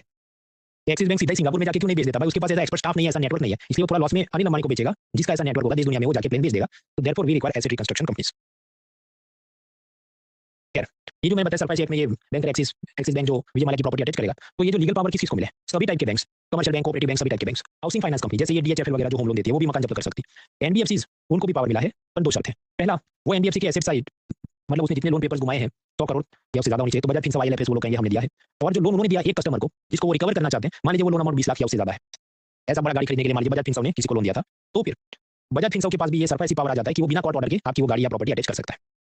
तो this three category of people या एंटिटीज हैव सरप्राइज पावर्स। अब अगर इनके पास पावर है तो फिर बोरोवर क्या करे? मर जाए? नहीं, बोरोवर के भी कुछ अधिकार होते हैं अंडर द सरप्राइज एक्ट। अधिकार ऐसे हैं, राइट टू एम्पल नोटिस कि नीलामी से पहले 60 डेज को उसको मोहलत देनी चाहिए कि भाई चुका दो। राइट टू बी हर्ड, सुनवाई उसकी होनी चाहिए कि क्यों आप नहीं चुका पा रहे, ऐसा नहीं कि दिन आया ले गया सब। Right to ensure fair value and right to balance proceed. वैसी बात है, मान लीजिए माल्या ने लोन नहीं चुकाया 5 करोड़ का, एसबीआई ने उसकी प्रॉपर्टी बेच दी 6 करोड़ की, तो फिर माल्या को 1 करोड़ वापस दे देने पड़ेंगे। स्टेट बैंक ऑफ इंडिया ने करेक्ट, उसको क्या कहते हैं? Right to balance proceed, right to ensure fair value and lastly right to human treatment. मतलब सुबह 7 बजे से लेकर शाम के 7 बजे ही बैंक के रिकवरी एजेंट आ सकते हैं, फिर रात में आपको परेशान करने नहीं आ सकते। मानवीय होना चाहिए। खैर, ये जो सरप्राइज एक्ट है इसमें ऐसा माल्या का प्रॉपर्टी जब्त हो गया तो माल्या को कोर्ट में जाना है तो वो सीधा high court, supreme court, normal court में नहीं जा सकता, उसकी अलग कोर्ट होती है। टैब 1 में वो जाता है डेट रिकवरी ट्रिब्यूनल में। टैब 1 में वो जाता है डेट रिकवरी ट्रिब्यूनल में, ये एक्सिस बैंक को रोको, एसबीआई को रोको, मैं अपने नहीं ले ले। लेकिन डेट रिकवरी ट्रिब्यूनल अलग जात की कोर्ट है, उसमें आपको केस रजिस्टर कराने के लिए भी 12,000 टू 1.5 लाख रुपए फीस भरनी पड़ती है। नंबर याद नहीं रखना, ये फीस क्यों है? ताकि कोई भी मुंह उठा के नहीं आ जाए केस करने के लिए। तो दिस इज फर्स्ट स्टेप। मान लीजिए वहां पर एसबीआई जीत गया, माल्या हार गया, तो माल्या सेकंड स्टेप में किधर जाएगा? डेट रिकवरी अपीलेट ट्रिब्यूनल में। अभी जो डेट रिकवरी अपीलेट ट्रिब्यूनल है डीआरटी, वो और भी सकते हैं कि वहां केस रजिस्टर करने से पहले वो ये कहेंगे माल्या को, अच्छा 5 करोड़ का तुम्हारा केस है तो 2.50 करोड़ तो तुम अभी हमको जमा करो, उसके बाद तुम्हारे केस की सुनवाई होगी। तो दैट इज डीआरटी। उसके ऊपर हाँ हो सकता है कि सुप्रीम कोर्ट हाई कोर्ट कहीं जाने की बात हो, लेकिन फर्स्ट दो स्टेप तो ये वाले हैं। इसमें एग्जैक्ट फिगर याद नहीं रखने, याद बस इतना रखना है कि रूल्स ऐसे स्ट्रिक्ट है ताकि हर बोरोवर आके केस नहीं करे। लेकिन सरप्राइज है कि कुछ प्रॉब्लम्स है। मान लीजिए उत्तराखंड में या हिमाचल में कोई होटल है जिसने स्टेट बैंक से 10 करोड़ का लोन लिया था, कोरोना के बाद कोई आ नहीं रहा है, तो 10 करोड़ भी वो तो नहीं चुका पा रहा है।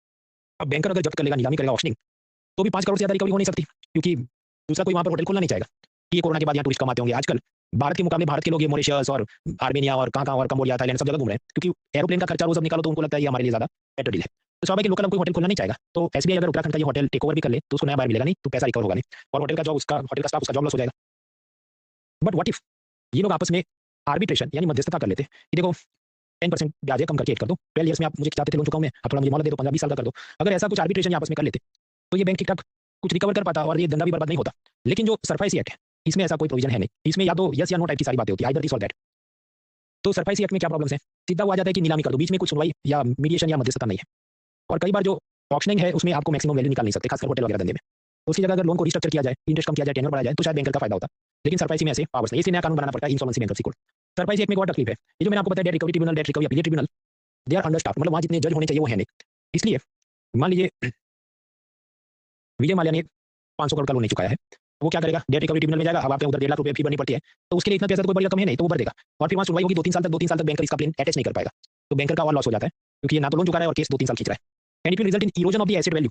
वैसे कि प्लेन का भाव मान लीजिए है 25 करोड़, लेकिन 2 साल पुराना होगा तो फिर तो इसका भाव 10 करोड़ आएगा, 3 साल बाद तो और कमाएगा, तो erosion of the asset value. फिर 3 साल बाद अगर स्टेट बैंक केस जीत भी गया तो भी ओरिजिनल रकम तो रिकवर नहीं कर पाएगा, और ऐसे 1 लाख केसेस सरप्राइज एक्ट में पेंडिंग है।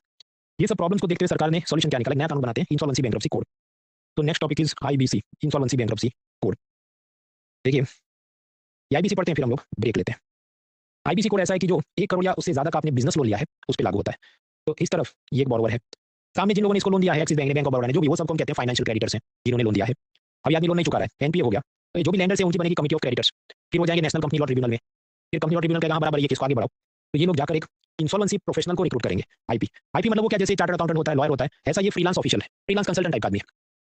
फिर ये इंसॉल्वेंसी प्रोफेशनल जाएगा बॉरोवर के पास कि चलो कुछ बीच का रास्ता निकालते हैं, लोन का ब्याज मैं कम करवाता हूँ, तुम्हारा लोन का टेन्योर बढ़ाता हूँ, 10 नहीं 15 साल में देना, अच्छा मैं आपके लिए नया पार्टनर ढूंढ के लाता हूँ, बिजनेस पार्टनर जो कुछ पैसा इन्वेस्ट करे, फिर रिकवरी हो जाएगी। तो ऐसा वो कुछ सॉल्यूशन बनाएगा और फिर ऐसा रेजोल्यूशन प्लान लेकर इंसॉल्वेंसी प्रोफेशनल जाएगा इन लैंडर्स के पास, इनकी कमिटी के पास। कमिटी अगर अप्रूव करे तो उस प्लान के हिसाब से एग्जीक्यूट करेंगे, रिजेक्ट करे तो फिर क्या होगा, फिर नीलामी कर देंगे, then there will be liquidation of this company and its assets. अब आप समझिए, यहाँ पर दो क्रेडिटर्स हैं, एक है एक्सिस और एक है बैंक ऑफ बड़ौदा, तो दोनों का एक कोड नहीं होगा। मान लीजिए बैंक ऑफ बड़ौदा ने 8 करोड़ का लोन दिया है, एक्सिस ने 2 करोड़ का लोन दिया है, तो यहाँ पर बैंक ऑफ बड़ौदा का वोटिंग पावर ज्यादा होगा, तो जब भी ये रेजोल्यूशन प्लान आया तो उसमें बैंक ऑफ बड़ौदा ज्यादा पावर होगा उसका कि इसको एक्सेप्ट करना है कि रिजेक्ट करना है। तो मैंने आपको बताया जिन लोगों ने लोन दिया है उनको क्या बोलते हैं, फाइनेंशियल क्रेडिटर्स। एफसी बैंक हो सकता है, एनबीएफसी हो सकता है, जिसने कंपनी का बॉन्ड खरीदा है उसने भी प्रकार से लोन दिया है, होम बायर भी हो सकता है। मतलब मान लीजिए कोई बिल्डर ने आपसे एडवांस में पैसा लिया कि ये मैं पूरा अपार्टमेंट कॉम्प्लेक्स बनाऊंगा, लेकिन 2-3 साल तक उसने नहीं बनाया और फिर पूरा प्रोजेक्ट फेल हो गया, तो प्रकार से आपने भी उसको लोन दिया था, तो आप भी एक जाके फाइनेंशियल क्रेडिटर हैं। ऑन द अदर हैंड, ये आईबीसी कोड में कुछ होते हैं ऑपरेशनल क्रेडिटर्स, मतलब कंपनी ने उनको पैसा चुकाना बाकी है, बकाया पैसा है, जैसे कंपनी के supplier, contractor, employees. Vijay Mallya के पॉइंट ऑफ व्यू से आप देखें तो जो पायलट और एयर होस्टेस को उसने सैलरी नहीं दी है, वो सब किंगफिशर के कैसे हुए ऑपरेशनल क्रेडिटर, क्योंकि जब कंपनी की नीलामी होगी तो ये लोग भी आएंगे कि हमको भी पैसा दो, to whom company was money, जिनका बकाया पैसा कंपनी ने दिया। तो there could be financial creditors, there could be operational creditors. अभी ये जो फाइनेंशियल क्रेडिटर्स हैं, मतलब बैंक एनबीएफसी वाले, तो हाँ वो तो आईबीसी कोड में जाके शिकायत लिखा सकते हैं, पॉसिबल। ये जो ऑपरेशनल क्रेडिटर्स हैं, पायलट, एयर होस्टेस, कंपनी के एम्प्लॉय, वो भी जाके कंप्लेन तो कर सकते हैं आईबीसी कोड में कि हमारा पैसा नहीं चुका रहा है।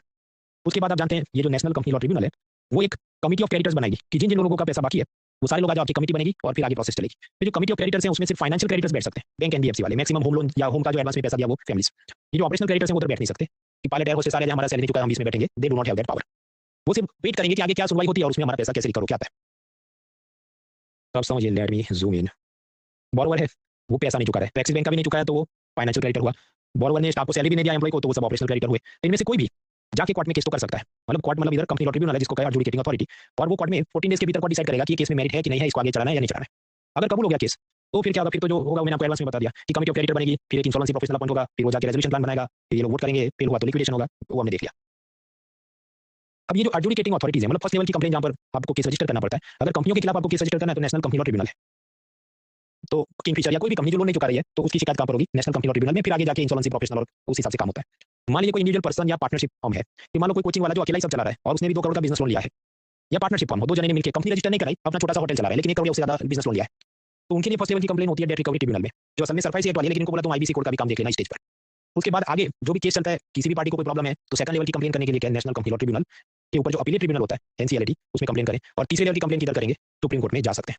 क्या ये काम का मेरे हिसाब से काम का नहीं है, तो तुमने बताया क्यों, क्योंकि आप जानते हैं कुछ वकील गिरी घुस जाते हैं, वो उनको पता नहीं क्या इसमें फितूर चढ़ जाता है कि मुझे पीएचडी करना। अब जैसे कि ये जो पायलट एयर होस्टेस वाला जो केस है, ये मुझे भी नहीं पता था, फिर कोई आगे गूगल फॉर्म में कि इसका मॉक टेस्ट में सवाल आया था, वो मॉक टेस्ट मैंने नहीं बनाया, कोई तीसरे कोचिंग वाले ने बनाया। अब उसने क्यों बनाया था, मैं सर्च करने बैठा था, हिंदू में आया था कि ये वाले स्पेशल केस में सुप्रीम कोर्ट का जजमेंट आया कि पायलट और एयर होस्टेस ऑपरेशनल क्रेडिटर। भाई कौन पूछ रहा है, रियल यूपीएससी में आप देखो इतना कौन बारी बारी पूछा है, और पूछ भी रहे तो क्या ये सब आप करेंगे तो आपका सब बाकी हो गया, हिस्ट्री ज्योग्राफी ऑप्शनल, नो। तो need not waste too much time on all this things. एक बात हुई। सेकंड, कुछ लोगों को ये प्रश्न होगा कि भाई सरफाई एक्ट है तो आईबीसी कोड क्यों बनाया, दोनों का काम अलग है ना। इसमें तो थोड़ा सॉफ्ट अप्रोच है कि पहले वो रेजोल्यूशन लाने की कोशिश करेंगे, नहीं हो पा रहा है तभी नीलामी होगी। सरफाई क्या जरूरत ज्यादा हार्ड है कि स्टेज 1 पे सारा नीलामी कर दो, इसलिए आईबीसी कोड बनाया गया है। आपको तकलीफ है कि नहीं, दोनों को मर्ज करा देना चाहिए, तो फिर आप प्राइम मिनिस्टर को या एमपी को लेटर लिखो, जब वो मर्ज हो जाएगा तब हम पढ़ेंगे। अभी तो ऐसा कोई प्रपोजल नहीं कि दो कानून को मर्ज किया जाए। दूसरा, मर्ज करने में तकलीफ क्या होगी, जो सरफाई एक्ट है उसमें मैंने आपको बताया 1 लाख केस पेंडिंग है। अब जो पुराने तारीख से केस चल रहे हैं, तो आप जो कानून को मर्ज कर देंगे तो उसमें बहुत सारे लीगल कॉम्प्लिकेशन, उसके लिए कुछ और लोग पीआईएल फाइल कर देंगे, तो ये भी कारण वो मर्ज नहीं करेंगे। देखिए आईबीसी में ये केस गया क्यों गया, क्योंकि आदमी लोन नहीं चुका रहा है, यानी कि वो एक इंसॉल्वेंट व्यक्ति है, उसकी सॉल्वेंसी कम हो गई। तो नॉर्मली तो यहाँ पर इसके केस चलेंगे बराबर, लेकिन मान लो ये ऐसा इंसॉल्वेंट आदमी है जिसका लोन अकाउंट 1 साल से ज्यादा एनपीए में है, और उसका सब कंपनी का हिसाब किताब देखने के बाद पता चला कि पार्शियली भी लोन चुकाने की 10 की जगह 5 करोड़ भी चुकाने की इसकी औकात नहीं है, then it is not allowed. फिर उसको आईबीसी कोड में नहीं बैठने देंगे, उस पर सीधा डंडा चलेगा सरफाई एक्ट का कि तुम्हारी सीधी नीलामी हो जाएगी, will not wait for this other resolutions. एक बात है। उसी तरह जो विलफुल डिफॉल्टर है, जैसे मान लिया विलफुल डिफॉल्टर मतलब उसके पास पैसा चुकाने की कैपेसिटी है, किंगफिशर बियर बनाने की जो यूनाइटेड ब्रूरीज वगैरह कंपनी उसको वो बेच दे तो किंगफिशर का लोन चुका सकता है, पर नहीं चुका रहा है तो he is a wilful defaulter, तो उसके साथ समाधान नहीं हो सकता, इसलिए आईबीसी कोड उस पे नहीं लगेगा, उस पे सिर्फ सरफाई एक्ट लगेगा। अब यहाँ पर एक विवाद चल रहा है क्या आप चुनाव लड़ सकते हैं, क्या आप सरकारी नौकरी के लिए अप्लाई कर सकते हैं। तो उसमें ऐसा लिखा है कॉन्स्टिट्यूशन या जो भी आरपी एक्ट है, रिप्रेजेंटेशन ऑफ पीपल्स एक्ट, क्या कोई इलेक्शन लड़ना है then you must not be an insolvent person, मतलब लोन आपका कोई ऐसा नहीं होना चाहिए जो चुकाने के लिए आप असमर्थ है, क्योंकि ऐसा आदमी अगर इलेक्शन जीत गया तो करप्शन करेगा अपना सब, क्योंकि वो पहले से ही बिकवाला टाइप का आदमी है, इंसॉल्वेंट है, तो he can not fight election he can not apply for government jobs, बराबर। But what about wilful defaulter? अब हम ये कहें कि ये जो इंसॉल्वेंट है, मतलब एक प्रकार से आप कहें कि ये सड़क पे आ गया भिखारी टाइप का आदमी है, इसलिए इसको सरकारी नौकरी नहीं देना चाहिए, इसको मिनिस्टर नहीं बनाना चाहिए, वरना ये भ्रष्टाचार करेगा।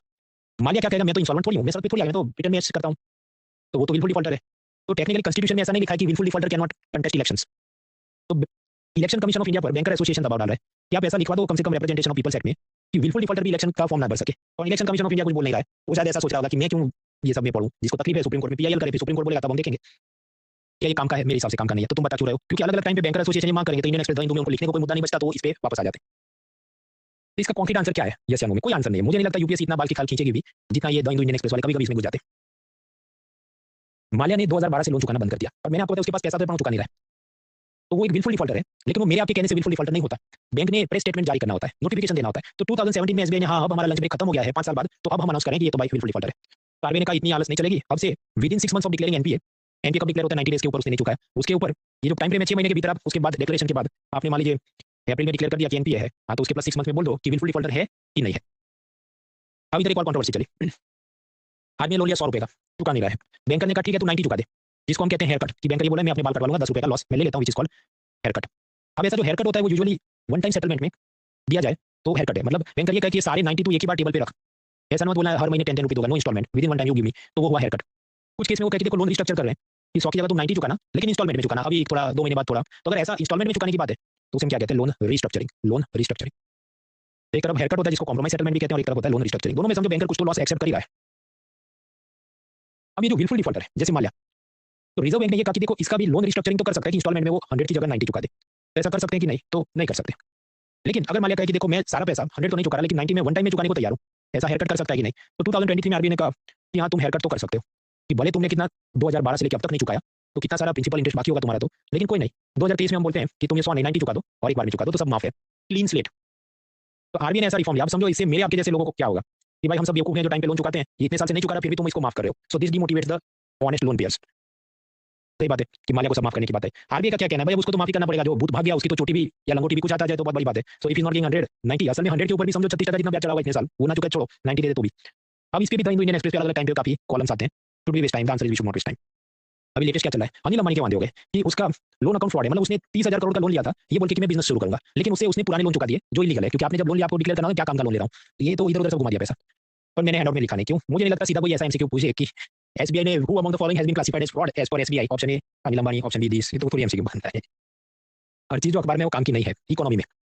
मैं तो स्मॉल साइज के लोन होते तो बैंकर आपको सीधा पास कर देता। अभी आप मान लो कि बड़ा लोन लेने जाओ 5 करोड़ का मुझे बंगला खरीदना है, तो बैंकर क्या कहेगा, तुम बोरो तुम्हें गारंटेटर लेके आओ कि कोई समाज का प्रतिष्ठित व्यक्ति या कोई रसूखदार जिसको जो जिम्मेदारी है तुम्हारे लिए, इसने नहीं चुका तो हम चुका देंगे, उसे कहते हैं गारंटेटर। अब ऐसा गारंटेटर है दो केस में चाहिए होता है, जब लोन का अमाउंट बहुत बड़ा हो या जो बोरोवर है उसका सिबिल स्कोर बहुत कम हो, इसका मतलब इसकी पार्टी हो। खैर, तो जब बोरोवर लोन नहीं चुकाएगा तो बैंकर के पास पूरा लीगल पावर है सरफाई एक्ट में कि गारंटेटर से वो रिकवर करे, कि गारंटेटर का प्रॉपर्टी जब्त कर ले। आपके गारंटेटर ये कहा मैंने तो प्रॉपर्टी गिरवे नहीं रखा था, तुमने गारंटी तो दिया था तो तुम्हारा प्रॉपर्टी जब्त होगा, इस पर सुप्रीम कोर्ट में केस गया। यार इसमें भी यूपीएससी कोई सवाल मुझे लगता नहीं, पर आपको मैं जीवन बोध देता हूँ कि किसी यार दोस्त का गारंटेटर मत बनना कभी। You can never know, college में जो जैसा दिखता है जरूरी नहीं पूरी जिंदगी वो ऐसा ही रहेगा, गारंटेटर नहीं बनना कभी। एनीवेज, ये जो इंसॉल्वेंसी बैंक्रप्सी कोड हम देख रहे थे, इसमें छोटे मोटे और भी सुधार और चीजें समझनी है, लेकिन एक फ्रेशमेंट से समझते हैं। So let's take a break. Break में आप ये वाला क्वेश्चन इस पर सोचें, break for 5 minutes.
Three more minutes.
10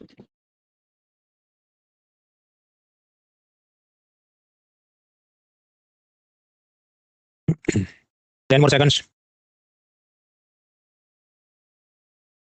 हाँ तो मेरे को क्या लगता है आपको, what is the main function of a bank? Voting line timer starts in 3 2 1 start. एक मिनट मुझसे गलती हो गया, फिर से करने पड़ेगा, just a minute. Voting line timer starts in 3 2 1 start. Rahul, Rajat, Utpal, Yash, Devi, Armaan, Vaibhav, Divyansh, Nikhil, Mahavir, Ram, Kaustubh, Mayush, Ankita, Palak, Niyati, Paridhi, Shubhendra, Kunal, प्रांजल, क्रिश, तान्या, दिव्यांशी, श्रुति, विनायक, प्रबल, रोशनी, अभिनव, वैशाली, हंस, अर्जुन, कुशाग्र, तनिष्क, रचित, नोआ, सोनम, तेजस्वी, अमल, सोहन, विशाल, सरस्वती, अनहद, कुशाग्र, मोनिका, करेक्ट आंसर्स। अभी बैंक का प्राइमरी फंक्शन देखा था ना भाई लास्ट परसों, पैसा डिपॉजिट मिलेगा और लोन आम जनता को देगा। बाकी जितने काम है वो सब ऑक्सिलरी है, सब्सिडी देना, मतलब जैसे सरकार की कोई योजना का पैसा आपके बैंक खाते में सीधा जमा होता है, जिसको कहते हैं डायरेक्ट बेनिफिट ट्रांसफर। ये तो अभी हो रहा है ना, अब समझो राजीव गांधी, इंदिरा गांधी के टाइम में नहीं होता था कि हम ये कहेंगे कि एसबीआई का बैंक नहीं था, वो कुछ और था। नो, तो only is correct, main function पूछा है, बाकी सब इस कारण से गलत है। सब्सिडी देना बैंक का प्राइमरी फंक्शन नहीं है। आसान प्रश्न है, 94% गॉट इट करेक्ट, 6% का गलत हुआ। गलत हुआ दिल नहीं छोटा करना, पर याद रखना है उसे कि ये इस प्रकार से यूपीएससी पूछता है। कीवर्ड क्या है, मेन फंक्शन पूछा है। असल जिंदगी में क्या है, असल में क्या रियल लाइफ का ज्ञान इसमें घुसने गए होंगे कि सब्सिडी भी तो देता है भाई, बराबर है, but primary function of bank is a theory, it is not current affairs. तो थियरी का प्रश्न थियरी के हिसाब से टिक करना है। नाउ आईबीसी कोड जो है उसमें छोटा मोटा समझो कोई वीडियो गेम बना या कोई मोबाइल ऐप बना, अब उसका डेवलपर ही जोरदार किस्म का नहीं है तो क्या उसका वर्जन 1 लॉन्च करेगा, फिर उसका वापस से बीटा अपडेट 1 बीटा अपडेट 3 ये सब चलते रहेगा। तो आईबीसी कोड का ऐसा ही है, 6 से 7 बार इसमें चेंजेस किए गए। पहले ये किया गया कि शुरुआत में ये बोला था कि अगर आपने 1 लाख का भी बिजनेस लोन नहीं चुकाया है तो आप पे केस हो जाएगा। फिर कोरोना आया तो सरकार ने देखा कोरोना में पब्लिक कहाँ चुका पाएगी, तो आत्मनिर्भर भारत रिफॉर्म्स उसके तहत ये बोला कि देखो 2020 में कोरोना है तो 2021 मार्च तक कोई नया केस रजिस्टर नहीं होगा। मतलब आप कोर्ट में जाएंगे, ये आदमी लोन नहीं चुका है तो कोर्ट कहेगी अभी कोई केस रजिस्टर नहीं हुआ, तो 1 साल तो माफ कर दिया सबको, उसके बाद केस रजिस्टर होगा। फिर ये रिफॉर्म लिया कि शुरुआत में ये था 1 लाख का भी लोन नहीं चुका है तो केस रजिस्टर होता था, अब ये रकम बढ़ा के कर दिया 1 करोड़। 1 करोड़ उससे बड़ा बिजनेस लोन है तभी आईबीसी कोड में केस रजिस्टर होता है आपके, नहीं तो क्या होगा। अब नहीं तो डिपेंड करता है, या तो सरफाई एक्ट में मैटर जाएगा, या तो फिर मान लीजिए कोई माइक्रो स्मॉल मीडियम एंटरप्राइज है तो उसके लिए सरकार ने दूसरी लोन गारंटी स्कीम्स निकाली है, उसमें उसका मदद किया जाता है। वो क्या है, पिलर 1D में, मतलब नेक्स्ट टू नेक्स्ट वीक हम समझेंगे ईसीएलजीएस स्कीम वगैरह, पर अभी वो सब इधर लाके कॉम्प्लेक्स नहीं करना है, वी स्टडी लेटर। अभी जो आईबीसी कोड है उसमें अलग अलग संस्थाएं होती हैं। Insolvency bankruptcy board of India ऐसी एक स्टैट्यूटरी बॉडी है जो इस कोड को क्रियान्वित करती है। इसका चेयरमैन होता है, मेंबर्स होते हैं, और ये किसके नीचे आता है, फाइनेंस मिनिस्ट्री के नीचे नहीं आता है। मेनली तो आईबीसी कोड किसके लिए है, कंपनियों के वास्ते, तो मिनिस्ट्री ऑफ कॉर्पोरेट अफेयर्स उसके नीचे ये संस्था काम करती है। और आईबीबीआई ये क्या काम करते हैं, कानून का पालन कराते हैं इंसॉल्वेंसी बैंक्रप्सी कोड का। तो they monitor and issue guideline for smoother execution of this law. For example मान लीजिए माल्या का केस आए और माल्या अपने बेटे सिद्धार्थ माल्या को कहे कि तू आ जाना और तू कहना कि तू मेरा न्यू पार्टनर बनेगा और हम इसको रिकवर करेंगे, बोल के हम और 3 साल का इस तरह छूट ले लेते हैं वगैरह, तो दैट इज नॉट अलाउड। ऐसे सभी रूल्स बनाएगा ताकि स्मूथ एक्जीक्यूशन होता रहे। दूसरा, आपको डॉक्टर बनना है, नेशनल मेडिकल कमीशन से लाइसेंस लेना पड़े, आपको लॉयर बनना है, बार काउंसिल ऑफ इंडिया या उसके नीचे जो स्टेट लेवल की बॉडीज उनसे लाइसेंस लेना पड़े। तो ये जो इंसॉल्वेंसी प्रोफेशनल है जो ये सब मांडवली का काम करते हैं, इनको भी लाइसेंस लेना पड़ेगा, एग्जाम पास करनी पड़ेगी। तो समझो आईबीबीआई ये जो संस्था है ये ना तो यूपीएससी है ना स्टाफ सिलेक्शन कमीशन, ना इसके पास इतना स्टाफ है ना एक्सपर्टीज की वो ऐसा कोई ट्रेनिंग प्रोग्राम चलाए और लोगों का एग्जाम लेके उनको सर्टिफिकेट दे। तो ऑलरेडी जो ऐसा काम का अनुभव रखते हैं, जैसे आपको चार्टर्ड अकाउंटेंट बनना है तो उसकी कौन सी बॉडी है, institute of chartered accountants of India ICI, उसके नीचे जो भी एग्जाम होते होंगे लाइसेंस मिलते होंगे। उसी तरह कंपनी सेक्रेटरी बनना है तो उसकी अलग संस्था है, कॉस्ट अकाउंटेंट बनना है उसकी अलग संस्था है। तो आईबीबीआई ने देखा कि देखो ये लोग हैं, उन्हीं को मैं बोल देता हूँ कि आप ये बच्चों का या जो प्रोफेशनल है उनका ट्रेनिंग कर दो, उनका एग्जाम ले लो, उनको लाइसेंस दे देना। तो ये जो नीचे और 3 संस्थाएं इनको क्या बोला जाएगा, they are insolvency professional agency. उनका काम क्या, ट्रेनिंग एग्जाम और रजिस्ट्रेशन करना, ये सब इंसॉल्वेंसी प्रोफेशनल्स का। तभी बैंक और एनबीएफसी को बोला गया कि जब भी आप लोन देते हो उसका डेटा एक पोर्टल पे जमा करना है, उसको कहेंगे इन्फॉर्मेशन यूटिलिटी। अभी इन्फॉर्मेशन यूटिलिटी कौन चलाता है, एक एनईएसएल कंपनी है, आईबीबीआई ने उसको काम सौंपा है और सभी बैंक और एनबीएफसी के लिए कंपलसरी है कि उन्होंने सारा लोन का डेटा इधर चुकाना होगा। तो दैट इज आईबीबीआई। मुझे 2 मिनट दीजिए, मुझे दरवाजा बंद करना हो।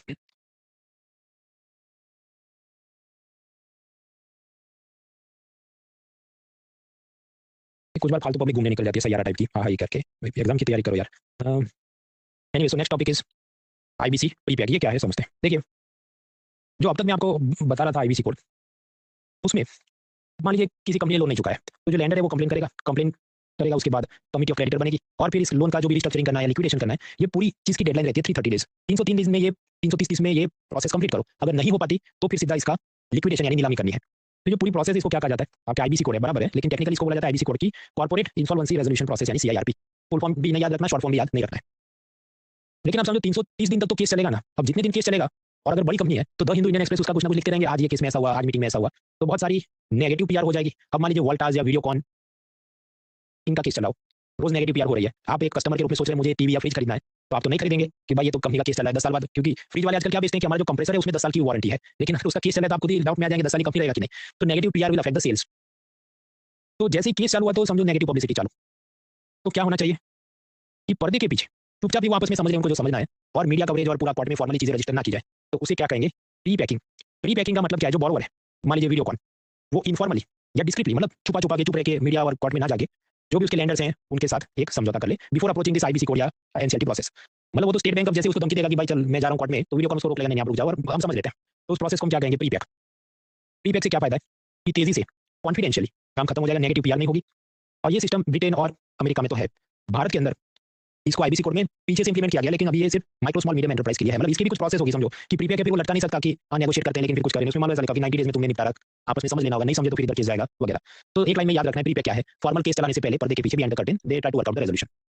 उससे ज्यादा उसमें पीएचडी करनी नहीं है, ये मुद्दा भी अब धीरे-धीरे आउटडेटेड हो गया। क्रॉस बॉर्डर इंसॉल्वेंसी, हमने देखा कि एसबीआई ने बोल दिया है ये अनिल अंबानी का तो फ्रॉड अकाउंट है ये, तो वो भारत में इसकी प्रॉपर्टी जब्त कर सकता है हाँ, लेकिन क्या state Bank of India USA में अनिल अंबानी का फार्म हाउस जब्त कर सकता है? प्रेजेंटली उसे अमेरिका की कोर्ट में जाके केस लड़ना होगा, परमिशन लेनी होगी। अगर ये ऐसा ही स्मूथली होता कि एक ही लेटर या फैक्स भेज दे और सीधा काम हो जाए, तो हम क्या कहें, क्रॉस बॉर्डर इंसॉल्वेंसी काफी स्मूथ है भारत में, पर अभी नहीं है। रिवर्स इज आल्सो ट्रू कि बैंक ऑफ अमेरिका से जेफ बेजोस ने लोन लिया हुआ नहीं चुका है, तो क्या बैंक ऑफ अमेरिका उसका बेंगलुरु का अमेज़न ऑफिस जब्त कर सकता है? जब नहीं, उसने बेंगलुरु कर्नाटक हाई कोर्ट में आके वापस केस लड़ना पड़ेगा। तो यहाँ पर भी क्रॉस बॉर्डर इंसॉल्वेंसी ठीक नहीं है। तो क्रॉस बॉर्डर इंसॉल्वेंसी मतलब क्या, स्मूथली विदेश की भी प्रॉपर्टी को अटैच किया जा सके, देन वी से इट इज एप्लीकेबल। तो प्रेजेंटली इसमें तकलीफ ये है कि आईबीसी कोड में लिखा तो है ये सब के लिए, लेकिन सरकार ने उन रूल्स को नोटिफाई नहीं किया है। समझो कानून बनना काफी नहीं है, जैसे भारतीय न्याय संहिता बना इंडियन पिनल कोड को हटा के, तो डे 1 से लागू नहीं हुआ, वो सरकार बोले इस तारीख से लागू होगा, उसके बाद लागू हुआ है। तो क्रॉस बॉर्डर इंसॉल्वेंसी अभी लागू नहीं हुई, कभी सरकार बोलती करेंगे, लेकिन वो धीरे-धीरे भी होना बाकी है। दूसरा ऑप्शन ये हो सकता है कि यूनाइटेड नेशन की कोई संस्था ने एक मॉडल मतलब आदर्श कानून बनाया, यूनिसिट्रल मॉडल लॉ, उसमें सब लिखा है क्रॉस बॉर्डर इंसॉल्वेंसी में ऐसा करना है, तो भारत सरकार उसको कॉपी करके नया एक स्पेशल कानून बना दे, तो भी काम हो सकता है, ऐसा इकोनॉमिक सर्वे बोलता है। लेकिन क्या ये इतना काम का है? नहीं, बस एक लाइन में पढ़ लिया वो काफी है। इसमें कमिटी है, इंजेती श्रीनिवास कमिटी। अभी वो मेरे ख्याल से तो हिंदू ने उस पर इतनी पीएचडी थीसिस इतने आर्टिकल लिखे, कभी-कभी मैं सोचता हूँ कि भाई ये जीएसटी या ये सिटीजनशिप अमेंडमेंट है, ये सब फर्जी बात है। मेन चीज सिर्फ यही एक चीज है, but that is not the case. Injeti Srinivas का नाम आए तो लोड नहीं लेना है, वो बेकार सी चीज है जिसको फालतू की कवरेज मिल रही है। बेसिकली वन लाइन में ये क्रॉस बॉर्डर और इस सब की बात करता है। इंसॉल्वेंसी बैंक्रप्सी कोड आने से कुछ फायदे हुए हैं, ऐसा लेटेस्ट इकोनॉमिक सर्वे ने कहा। जो एक दो चीज हमको फिल्म में याद रखनी है, फॉरेक्स हेजिंग बढ़ा है, बॉन्ड क्रेडिट स्प्रेड कम हुआ है, ये क्या समझते हैं? कार की टक्कर हो जाए आपका लॉस हो जाएगा, तो आप क्या करेंगे, इंश्योरेंस खरीदेंगे। तो ये एक बात है। अब मान लीजिए आपका बिजनेस ऐसा है कि आप आसाम से चाय खरीदते हैं प्लांटेशन से, उसको प्रोसेस करके वाघ बकरी चाय बनाते हैं और फिर मुंबई के शिपिंग पोर्ट से आप एक्सपोर्ट कर रहे हैं, या उल्टा भी हो सकता है, इंपोर्ट आप कर रहे हैं बाहर से क्रूड ऑयल, फिर उसको रिफाइन करके पेट्रोल बनाते हैं और इधर बेचते हैं, या बाहर से डायमंड मंगाते हैं अनकट डायमंड्स और फिर पॉलिश करके आप बेच रहे हैं। अब ऐसा कोई भी आप धंधा करेंगे तो तकलीफ हो सकती है कि कभी $1 की 75 है, कभी 85 है, करेंसी फ्लक्चुएशन होते रहता है। तो डिपेंड करता है आप इंपोर्ट करते हैं एक्सपोर्ट, आपका लॉस हो सकता है। तो आपकी गाड़ी का एक्सीडेंट हो जाएगा, तो आपका इंश्योरेंस खरीदना चाहिए, उसे क्या कहते हैं, फॉरेक्स हेजिंग। स्पेलिंग मेरे ख्याल से गलत गया, हेजिंग ऐसा होना चाहिए। फॉरेक्स हेजिंग मतलब क्या, अपने को प्रोटेक्ट करने के लिए, अपने घर मकान को प्रोटेक्ट करने के लिए, अपने गार्डन के बाहर जो बाउंड्री बना देते हैं उसे कहते हैं हेजिंग। अभी आईबीसी कोड आने से पहले ये जितने ऐसे इंपोर्टर एक्सपोर्टर थे वो काफी टशन में चलते थे कि हम तो कुछ फॉरेक्स हेजिंग नहीं करेंगे, क्योंकि फालतू में इसका 5 लाख रुपए हेजिंग करने का मतलब कि आप किसी बैंक या एनबीएफसी के पास जाएंगे, उसको फीस देंगे कि देखो ये डॉलर का भाव 75 की जगह 85 हो जाए तो मेरा लॉस कवर करने के लिए आप मुझे प्रोटेक्ट करना और मैं आपको इंश्योरेंस की फीस दे रहा हूँ। अब ये फीस भी तो लगती होगी ना कि 100 करोड़ का बिजनेस प्रोटेक्ट करने के लिए 5 करोड़ मांगे आपसे बैंक एनबीएफसी वाला फॉर फॉरेक्स हेजिंग। तो पहले ये सब व्यापारी ऐसा कुछ प्रोटेक्शन लेते नहीं थे, क्यों इसकी फी बढ़ी है 5 करोड़? भले हमारा धंधा चौपट हो जाए, हम लोग नहीं चुका पाए, तो सरपाई एक्ट में क्या है, वो 1.5 लाख रुपए भर के डेयरी रिकवरी ट्रिब्यूनल में केस चलाएंगे ना 2-3 साल, तो हमें कोई प्रोटेक्शन नहीं लेना है। लेकिन अब आईबीसी कोड में तो ऐसा है कि 330 डेज में केस निपट जाएगा, और नहीं निपट पाए तो फिर सीधी नीलामी हो जाएगी। तो अब देखो ये सब लाइन पे आ गए कि हाँ भाई इंपोर्ट एक्सपोर्ट का धंधा है तो फॉरेक्स हेजिंग तो करना पड़ता है, वरना बिजनेस लॉस हो जाएगा हमारा करेंसी फ्लक्चुएशन में, तो हम लोग नहीं चुका पाएंगे, 30 डेज में हमारी कंपनी हमारे हाथ से चली जाएगी। तो IBC code has helped improving the forex hedging among the Indian businessman, ऐसा इकोनॉमिक सर्वे बोलता है, तो हमको याद रखना है, एमसीक्यू में टिक करना है। तो forex hedging is increase that's is first thing. दूसरा उसने कहा bonds credit spreads have reduced, समझते हैं। सरकार को लोन चाहिए, हम आगे देखिए गवर्नमेंट सिक्योरिटी इशू करेगी, कंपनी को लोन चाहिए अपने बॉन्ड इशू करेगी। बॉन्ड के अंदर आप बॉन्ड यील्ड भी समझते हैं कि बड़े मास्टर ने 100 रुपए का सरकारी बॉन्ड खरीदा, 8% इंटरेस्ट है, 1 साल के बाद उसको 108 मिलने थे, लेकिन उसको अर्जेंसी आ गई तो उसने 2 महीने में जेठालाल को सस्ते में 90 में बेच के भाग गया। तो जेठा का प्रॉफिट क्या होगा, उसने 90 इन्वेस्ट किया, सरकार ने उसको 108 वापस किए, तो ये तो जो भी मान लो 20% प्रॉफिट हो जाएगा, 20% प्रॉफिट हो जाएगा। तो ये क्या है, बॉन्ड यील्ड है। ऑलरेडी हम ओपन मार्केट ऑपरेशन के साथ पिलर 1 या 2 में ये समझ चुके हैं। अब आप समझो कि अगर भारत सरकार गवर्नमेंट सिक्योरिटी पर 8.50% ब्याज दे रही है, तो फिर रिलायंस अपने बॉन्ड इशू करेगी और उस पे सिर्फ 8% ब्याज देगी, तो कोई इन्वेस्टर आएगा कि नहीं? नहीं आएगा, क्योंकि वो कहेंगे सरकारी बॉन्ड ज्यादा सेफ होते हैं, तुम तो रिस्की हो। तो मुकेश अंबानी ने क्या 11%, 12% ऐसा अपना बॉन्ड का इंटरेस्ट चुकाना होगा, तभी कोई इन्वेस्टर अट्रैक्ट होगा। हाँ, तो बॉन्ड क्रेडिट स्प्रेड क्या है कि गवर्नमेंट सिक्योरिटी की यील्ड या इंटरेस्ट या प्रॉफिट कितना है, मान लो 8, कॉर्पोरेट बॉन्ड का कितना है, मान लो 10, तो दोनों के बीच गैप कितना है 2, तो इसे हम क्या कहते हैं, बॉन्ड क्रेडिट स्प्रेड। अब आईबीसी कोड आने से पहले ये होता था कि अगर सरकार गवर्नमेंट सिक्योरिटी पे 8% ऑफर कर रही है, तो सारे इन्वेस्टर क्या सोचेंगे, ये कंपनियां बहुत ज्यादा रिस्की है, बहुत ज्यादा रिस्की है, क्योंकि सरपाई एक्ट में तो 2-3 साल तक केस चलेगा, हमें पैसा वापस आने का कोई गारंटी नहीं है, तो इसलिए वो उम्मीद करेंगे कि तुम हमें ज्यादा इंटरेस्ट ऑफर करो। So companies were forced to offer very high interest rate when issuing bonds, तो 18% अगर ऑफर करे, तो यहाँ पर बॉन्ड क्रेडिट स्प्रेड कितना हुआ, 18 - 8 तो 10 हुआ। तो पहले ये जो बॉन्ड क्रेडिट स्प्रेड थे वो काफी हाई थे आईबीसी कोड आने से पहले। अब क्या है कि सब इन्वेस्टर को भी आज आश्वासन है कि भाई 330 डेज में तो केस निपट जाएगा आईबीसी कोड में, तो रिस्क कम है। इस कारण से अगर कोई कंपनी 18 की जगह 10% इंटरेस्ट ऑफर करके भी अपना बॉन्ड इशू करे, तो भी इन्वेस्टर सोचते हैं चलो सेफ है, हम खरीद लेंगे। और गवर्नमेंट तो अपना इंटरेस्ट जो था वही है कि 8% पे हम ऑफर करें, तो अब कंपनी चाहे सस्ता ब्याज करके भी बॉन्ड इशू करती है, तो कुछ इन्वेस्टर खरीद लेते हैं ये सोच के कि हमें तो लीगल प्रोटेक्शन तो मिला ही है ना आईबीसी कोड के अंदर। तो अभी आप बॉन्ड क्रेडिट स्प्रेड मतलब दोनों के बीच का गैप देखो, 10 - 8 कितना हुआ, 10 - 8 कितना होगा, 2%। तो इसलिए जो बॉन्ड क्रेडिट स्प्रेड है ये रिड्यूस हो गए। इसको और एडवांस भी आप समझ सकते हैं कि समझो ये तो यील्ड का डिफरेंस है ना, तो यील्ड तो जितना सस्ते में बेच के भागता है ये और हाई हो जाता है, लेकिन आजकल यील्ड इतना स्पाइक नहीं होता या बहुत बढ़ नहीं जाता, क्योंकि इन्वेस्टर ठहर के बैठते हैं। समझो यील्ड कब बढ़ जाता है, लेट मी गो, कि बीड़े मास्टर पैनिक होके 100 रुपए में खरीदा हुआ माल 90 में बेच रहा था, तो यील्ड बढ़ गया 20, 80 में बेच के भाग था 35। तो पहले तो ये होता था सरप्राइज कोड के जमाने में, सरप्राइज चेक के जमाने में, कि इन्वेस्टर पैनिक करके भाग जाएंगे तो बॉन्ड का यील्ड काफी हाई हो जाएगा। अब ऐसा नहीं होता, वो ठहर के बैठते हैं। इसलिए the bond credit spread has reduced. बस एक लाइन याद रखना, उसका बाद मैथ्स में घुसने का मतलब नहीं। आगे कुछ फ्यूचर सजेशन भी इकोनॉमिक सर्वे देता है। इकोनॉमिक सर्वे पाया आईबीसी कोड में बहुत सारी फालतू की कंप्लेन आ रही है। मैंने आपको बताया कि कैसे पायलट एयर होस्टेस ये भी कंप्लेन कर सकते हैं कि हमारी सैलरी नहीं आई, लेकिन उसका कुछ टर्म्स कंडीशन होना चाहिए ना। अभी मान लो कोई बहुत बड़ी कंपनी है और कोई उसको सप्लाई कर रहा है पेन पेंसिल और स्टेशनरी और 1000 रुपए का बिल नहीं चुकाया है, उसका कुछ लफड़ा चला है कि तुम्हारा पेन स्टेशनरी बेकार था इसलिए नहीं दे रहा हूं, और फिर वो आईबीसी कोड में चला जाए, तो प्रीवियस कंप्लेंट्स बढ़ रही है। दूसरा, नॉर्मली जो कोर्ट केस आपने फिल्मों में देखे उसमें क्या होता है कि जो भी उसका डिफेंस लॉयर होता है, सरकारी वकील होता है, आपस में लड़ते हैं। खासकर जब हीरो ही लॉयर हो, जॉन ली एलएलबी टाइप का, तो बहुत ज्यादा लड़ते हैं। हर एक बात पे आई रेज दिस ऑर्डर, उसको स्टे करो, ये करो। आईबीसी कोड का ऑब्जेक्टिव वो है ही नहीं कि फिल्मों की तरह लड़ना है। It is meant to be a non adversarial process. Insurance professional अपना काम कर रहा है, लेकिन इधर भी क्या कंपनी वाला अपना एक वकील लेके आ जाएगा, फिर वो और कोर्ट में जाके नए लफड़े करेंगे। तो ये सबको रोकने की, ये और सुधार करने की जरूरत है। बजट ने भी कुछ कदम उठाए। ये जो एनएबीएफआईडी संस्था है जो हमने पिलर 1B1 में देखी थी, ये कौन सी 5वीं आई5 बन चुकी है, वो एक पार्शियल क्रेडिट एनहांसमेंट फैसिलिटी बनाएगी। वो ऐसा कि अदानी 100 करोड़ का लोन लेने जाएगा बैंक ऑफ बड़ौदा से, तो एनएबीएफआईडी अपनी तरफ से कहेगी कि नहीं हम गारंटी लेते हैं 20 करोड़ इसको एक्स्ट्रा दे दो, तो 120 करोड़ का लोन पास हो जाए। तो ऐसी पार्शियल क्रेडिट एनहांसमेंट फैसिलिटी बनाई जाएगी। मित्रों, आप सैलरी एम्प्लॉई है, आपका तो सिविल स्कोर काफी आसानी से बन सकता है कि मेरा कंपनी का सैलरी स्लिप देख लो, मैं इतना महीने का कमाता हूँ, मेरा क्रेडिट कार्ड स्टेटमेंट देख लो, ये वो। लेकिन गांव वालों के पास तो ऐसा सब नहीं होगा, इसलिए उनका सिविल स्कोर निकालना मुश्किल हो जाता है। इस कारण से बैंक उसका लोन पास करने से हिचकिचाते हैं। उसी तरह सेल्फ हेल्प ग्रुप, कि गांव के 10-15 लोगों ने मिलकर अपना एक सेल्फ हेल्प ग्रुप बनाया, आचार पापड़ अगरबत्ती कुछ बेचना चाहते हैं, तो उनका भी किधर सिविल स्कोर बनाओगे आप? तो उनके लिए तो अलग जात का मैट्रिक्स बनना चाहिए। तो हमें ग्रामीण क्रेडिट स्कोर नाम की नई चीज लेके आएंगे। फिर एक सेंट्रल केवाईसी रजिस्ट्री बनाएंगे।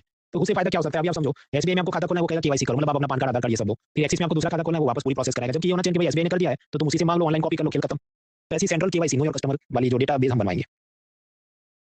बहुत सारी न्यूज जनरल नॉलेज की चलती है, उसमें हम टाइम वेस्ट नहीं करेंगे। एक न्यू कोऑपरेटिव बैंक है, उसके माध्यम से आरबीआई ने उसको अपने ऑफिसर वहां लगा दिए। फिर हम आगे देखेंगे डीआईसीजीसी नाम की संस्था है।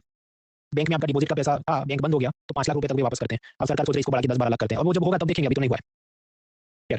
तो आईबीसी कोड हमने देखा, उसमें प्रीपैक, उसका बॉर्ड, क्रॉस बॉर्डर इंसॉल्वेंसी। आखिरी 2 मुद्दे जो हैं, लिक्विडेशन। लिक्विडेशन मतलब क्या, कंपनी को बंद करना, और कंपनी को बंद करना और उसकी सारी प्रॉपर्टी एसेट्स की नीलामी करना। अब ऐसी जो लिक्विडेशन है इनवॉलंटरी भी हो सकती है, अनिच्छा से। आपकी इच्छा नहीं, अनिल अंबानी की कोई इच्छा नहीं कि मेरी कंपनी की नीलामी हो, पर करनी पड़ेगी क्योंकि सरप्राइज एक्ट, आईबीसी एक्ट है, उस हिसाब से चलेगा कुछ बार। तो लिक्विडेशन समझो, एक तो हो सकता है इनवॉलंटरी, आपकी मर्जी के बिना। कुछ बार ये हो सकता है वॉलंटरी लिक्विडेशन, आप खुद ही कहें कि मेरा ये जो धंधा है वो ठीक नहीं चल रहा है और मुझे इसको बंद करना है। तो आप समझिए, ये कोई आपका इंस्टाग्राम या यूट्यूब का प्रोफाइल नहीं है कि मन मर्जी हो तो बंद कर दो। आपने बहुत सारे एनओसी, नो ऑब्जेक्शन सर्टिफिकेट लाने पड़ते हैं। फॉर एग्जाम्पल, कि हमने अपने स्टाफ को जितनी सैलरी दी है उसमें जो भी टैक्स और टीडीएस काटने थे हमने काट दिए हैं, हमारा कोई जीएसटी का मामला पेंडिंग नहीं है, हमने अपने स्टाफ की सैलरी में से कुछ पैसा ईपीएफ और ईएसआईसी में उनके इंश्योरेंस पेंशन के लिए कंट्रीब्यूट करना था, वो मैंने कर दिया है, कोई मामला पेंडिंग नहीं है। ये सब क्या है, हम लोग सेकंड पिलर में EPF pillar 1D next to next समझेंगे। तो कंपनी का जो मालिक है उसने जब कंपनी बंद करनी है तो यूट्यूब चैनल जैसा नहीं तुरंत डिलीट कर दिया, ये सभी डिपार्टमेंट से उसमें नो ऑब्जेक्शन सर्टिफिकेट एनओसी लाने पड़ते हैं। अब ये एनओसी कब मिलेंगे, आपको क्या लगता है कब मिलेंगे? वो डिपेंड करता है, आप उस बाबू को टेबल के नीचे जितना पैसा खिलाओगे तो जल्दी एक दिन में बन जाएगा, नहीं तो 2 साल तक भी नहीं बनते।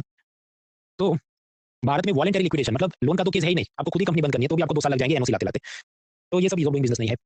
तो सरकार ने कहा देखो एक नई संस्था बनाते हैं, CPACE, centre for processing accelerated corporate exit, जिसकी कोशिश होगी, मालूम होगा ये कि एक वेबसाइट ये लोग बना देंगे, जिसको कंपनी बंद है वो उधर जाके अपना लिख देगा मुझे कंपनी बंद करना है, और फिर वो सीपेस ऑर्गेनाइजेशन सभी डिपार्टमेंट को लेटर भेज देगा और उनको डेडलाइन देगा कि विदिन 15 डेज या विदिन 6 मंथ्स, 0.5 ईयर्स आप हाँ या ना में जवाब दे दो ताकि ये कंपनी का डिसीजन फाइनल हो जाए। तो ऐसा एक नया सेंटर बनाया जाएगा, ऐसा भारत सरकार ने बजट में बोला, to help faster voluntary liquidation. TI की मदद से बैंकिंग में बहुत सारे काम हो सकते हैं, चाहे पब्लिक का लोन अप्रूव करना है, रिजेक्ट करना है, एनपीए को रोकना है। अब वो सारे मुद्दे वो ज्यादातर मेंस के लिए काम किए, तो मेंस के लेक्चर में देखेंगे जो 28 अगस्त के बाद हम पढ़ना शुरू करेंगे। अभी कुछ अलग अलग डेटाबेस बनाए जाएंगे ताकि ये सब बॉरोवर्स को ट्रैक किया जा सके। ऐसे मुद्दे आएंगे, एक एक लाइन के मुद्दे। पहले कंसेप्ट समझना है इन्फॉर्मेशन एसिमेट्री। ये आप देखिए, ये सिमेट्रिक है, अब एक ऊपर एक नीचे होता है, विषमता है। तो समझो एक तरफ जो बैंकर है वो नहीं जानता माल्या कैसा कैरेक्टर का आदमी है, सिर्फ उसकी बैलेंस शीट उसको पता है, लेकिन माल्या को सब पता होगा कि तुम्हारा बैंक में कौन मैनेजर है, वो कितना करप्ट है। तो इस कारण से ये लोग सब अपने लूपहोल निकाल देते हैं। बैंकर क्या चाहता है कि देखो हमें अनरिलायबल लोगों को लोन वैसे तो देना नहीं, लेकिन एटलीस्ट हमको पता चल जाए वो अनरिलायबल है तो हम उसको लोन देते वक्त रिस्क फैक्टर ऐड करके ज्यादा उस पर ब्याज चार्ज करें। लेकिन ये सारी इन्फॉर्मेशन हमारे पास नहीं है, एसिमेट्री है, विषमता है। तो विषमता कम करने के लिए क्या है, अगर इंडिविजुअल बॉरोवर है तो उसका सिविल स्कोर वगैरह निकालेंगे तो क्रेडिट इन्फॉर्मेशन कंपनी है। अगर कोई कंपनी का बॉन्ड इशू हो रहा है तो उसके लिए क्रेडिट रेटिंग एजेंसी है, A2D वगैरह उसको ग्रेड देंगे, स्टैंडर्ड बोर्ड मूडी वगैरह। तो ये सब चल रहा है। अब भारत सरकार ने ये सोचा, चाहे एक इंडिविजुअल में या आप या अदानी हमारी कोई कंपनी है, ये सबका लोन का डेटाबेस आरबीआई के पास चला जाए कि पहले कितना लोन लिया था, चुकाया था कि नहीं, कितनी उसने प्रॉपर्टी गिरवी रखी है, कितना इनकम टैक्स जीएसटी भरता है, प्रॉफिट लॉस कितना करता है, ये सारा डेटा आरबीआई की मदद से जुटाया जाए, जिसे हम national financial information registry NFIR. इससे क्या फायदा, फिर नेक्स्ट टाइम जब भी मैं लोन लेने जाऊँ एसबीआई एक्सिस कहीं पर, वो सीधा मेरा उस डेटा सेट से नाम चेक करके पास या फेल कर दे मुझे। अब ये एक समझ लिया, तो ऐसे 25 और भी हैं, सबके मैं नाम नहीं पढ़ रहा, वो समझो ऐसे मिलते जुलते अलग अलग टाइम पे सरकार ने, आरबीआई ने, अलग अलग संस्थाओं ने बहुत सारे पोर्टल और डेटा सेट्स बनवाए हैं। वो हैंडआउट में दिए हैं, जितने याद है ठीक है, नहीं याद रहे तो दूसरे टॉपिक तैयार करो। क्रेडिट अप्रेजल, किसान ने लोन के लिए अप्लाई किया तो बैंकर तुरंत थोड़ी पास किया, वो लोन को चेक करेगा, एप्लीकेशन को, तुम्हारा आधार कार्ड केवाईसी करेंगे, कितनी जमीन के मालिक हो, वो जमीन पे खेती होती है या पार्टी प्लॉट है, उसका सेटेलाइट में आप देखेंगे, डेयरी से कमाते, अच्छा अमूल से तुम पासबुक अपनी प्रिंट करा के लाओ, डेयरी में कितना जमा किया, पुराने कितने लोन बाकी है। फिर हम लोग पिलर 4 में देखेंगे, ऑनलाइन पोर्टल है इनाम, वहाँ किसान अपना सब एग्रीकल्चर का माल ऑनलाइन बेच सकता है, तो उधर की रसीद तो लेके आओ कितना कमाते हो। वेयर हाउस में तुमने अगर अपना गेहूं चावल स्टोर किया उसकी रसीद लेके आओ। तो अब ये इतनी सारी रसीद किसान एक तो लाएगा कहाँ से, और अगर बैंकर खुद भी जमा करने जाएगा तो उसको 15 दिन लग जाएंगे। तो क्यों ना एक ऐसा प्लेटफॉर्म बना दिया जाए जहां पर ये सारा डेटा अवेलेबल होता कि जल्दी जल्दी बैंकर इस लोन एप्लीकेशन का क्रेडिट अप्रेजल कर सके। तो आरबीआई ऐसी टेक्नोलॉजी पे काम कर रहा है, उसे कहते हैं आरबीआई का यूनिफाइड लैंडिंग इंटरफेस, यूएलआई। सरकारी बैंक है, बैंक ऑफ बड़ौदा, एसबीआई वगैरह, किंगफिशर ने लोन नहीं चुका है, तो इसका जो प्लेन इन्होंने जब्त किया होगा उसकी ऑनलाइन नीलामी के लिए एक पोर्टल बना देते हैं जिसका नाम है बैंक नेट। और ये कौन चलाते हैं? फाइनेंस मिनिस्ट्री के नीचे department of financial services, bank net, जहां पर सरकारी बैंकों के जो भी ऐसे एटेड प्रॉपर्टी उसकी नीलामी होती है। ऐसे और भी 25 जात के पोर्टल है, वो आपके हैंड आउट में दिए, 20 मिनट पढ़ के खत्म करो, 40 मिनट उसके लिए मुझे लेक्चर नहीं खींचना है। आगे बढ़ते हैं। Next is legal entity identifier. देखिए वीए माल्या, नीरव मोदी, ये सबको मैं और आप जानते हैं, तो भारत में तो कोई बैंक इसको लोन पास नहीं करेगा, और ये लोग तो बाकी चलेगा ना ब्रिटेन में। ब्रिटेन में थोड़ी पता है उनके लोगों को कि कैसे आदमी है, तो उनको क्या ही पता चलेगा। अब विजय माल्या या नीरव मोदी ब्रिटेन की बैंक से लोन के लिए अप्लाई करे तो वो तो शायद पास भी कर देंगे। तो जैसे अपना इधर लोकल आधार कार्ड है, लोकल पान कार्ड है, पासपोर्ट नंबर है, ऐसा इंटरनेशनल एक नंबर होना चाहिए ताकि ऐसे बदमाश लोग किसी भी देश में जाए वो ब्लैक लिस्टेड ही रहे। तो ऐसा जो नंबर बनेगा उसको कहते हैं लीगल एंटिटी आइडेंटिफायर, LEI। वैसा कि किंगफिशर कंपनी है, इसके पीछे इसके मालिक प्रमोटर सब होंगे, तो उनके कोई तो पासपोर्ट, आधार कार्ड, पान कार्ड होंगे।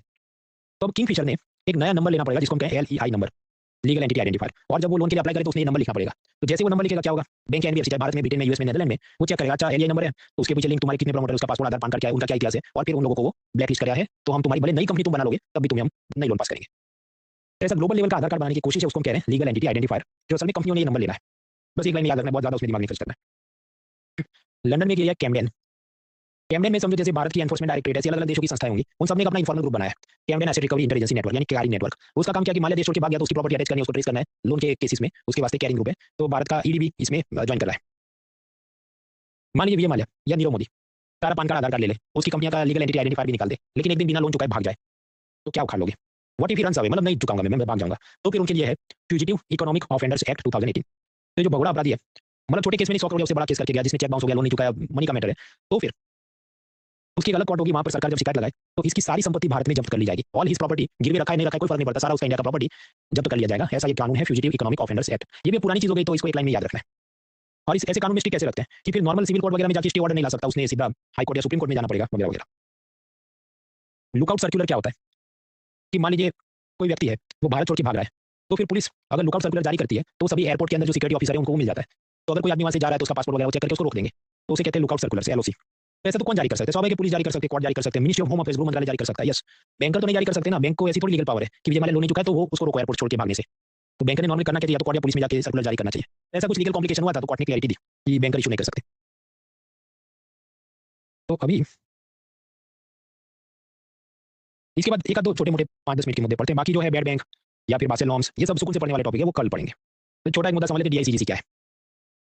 LIC आप जानते हैं इंश्योरेंस देता है कि फादर ने 5,000 रुपये जमा की जिसको उनके प्रीमियम, और कि मैं मर जाऊँ तो मेरी फैमिली को 50 लाख देना। ओके, अब उसी तरह जनता ने पैसा डिपॉजिट किया किसी बैंक में, तो कानून है DICGC, उसमें ये लिखा है कि बैंकर ने जनता के इन पैसों का इंश्योरेंस लेना होगा।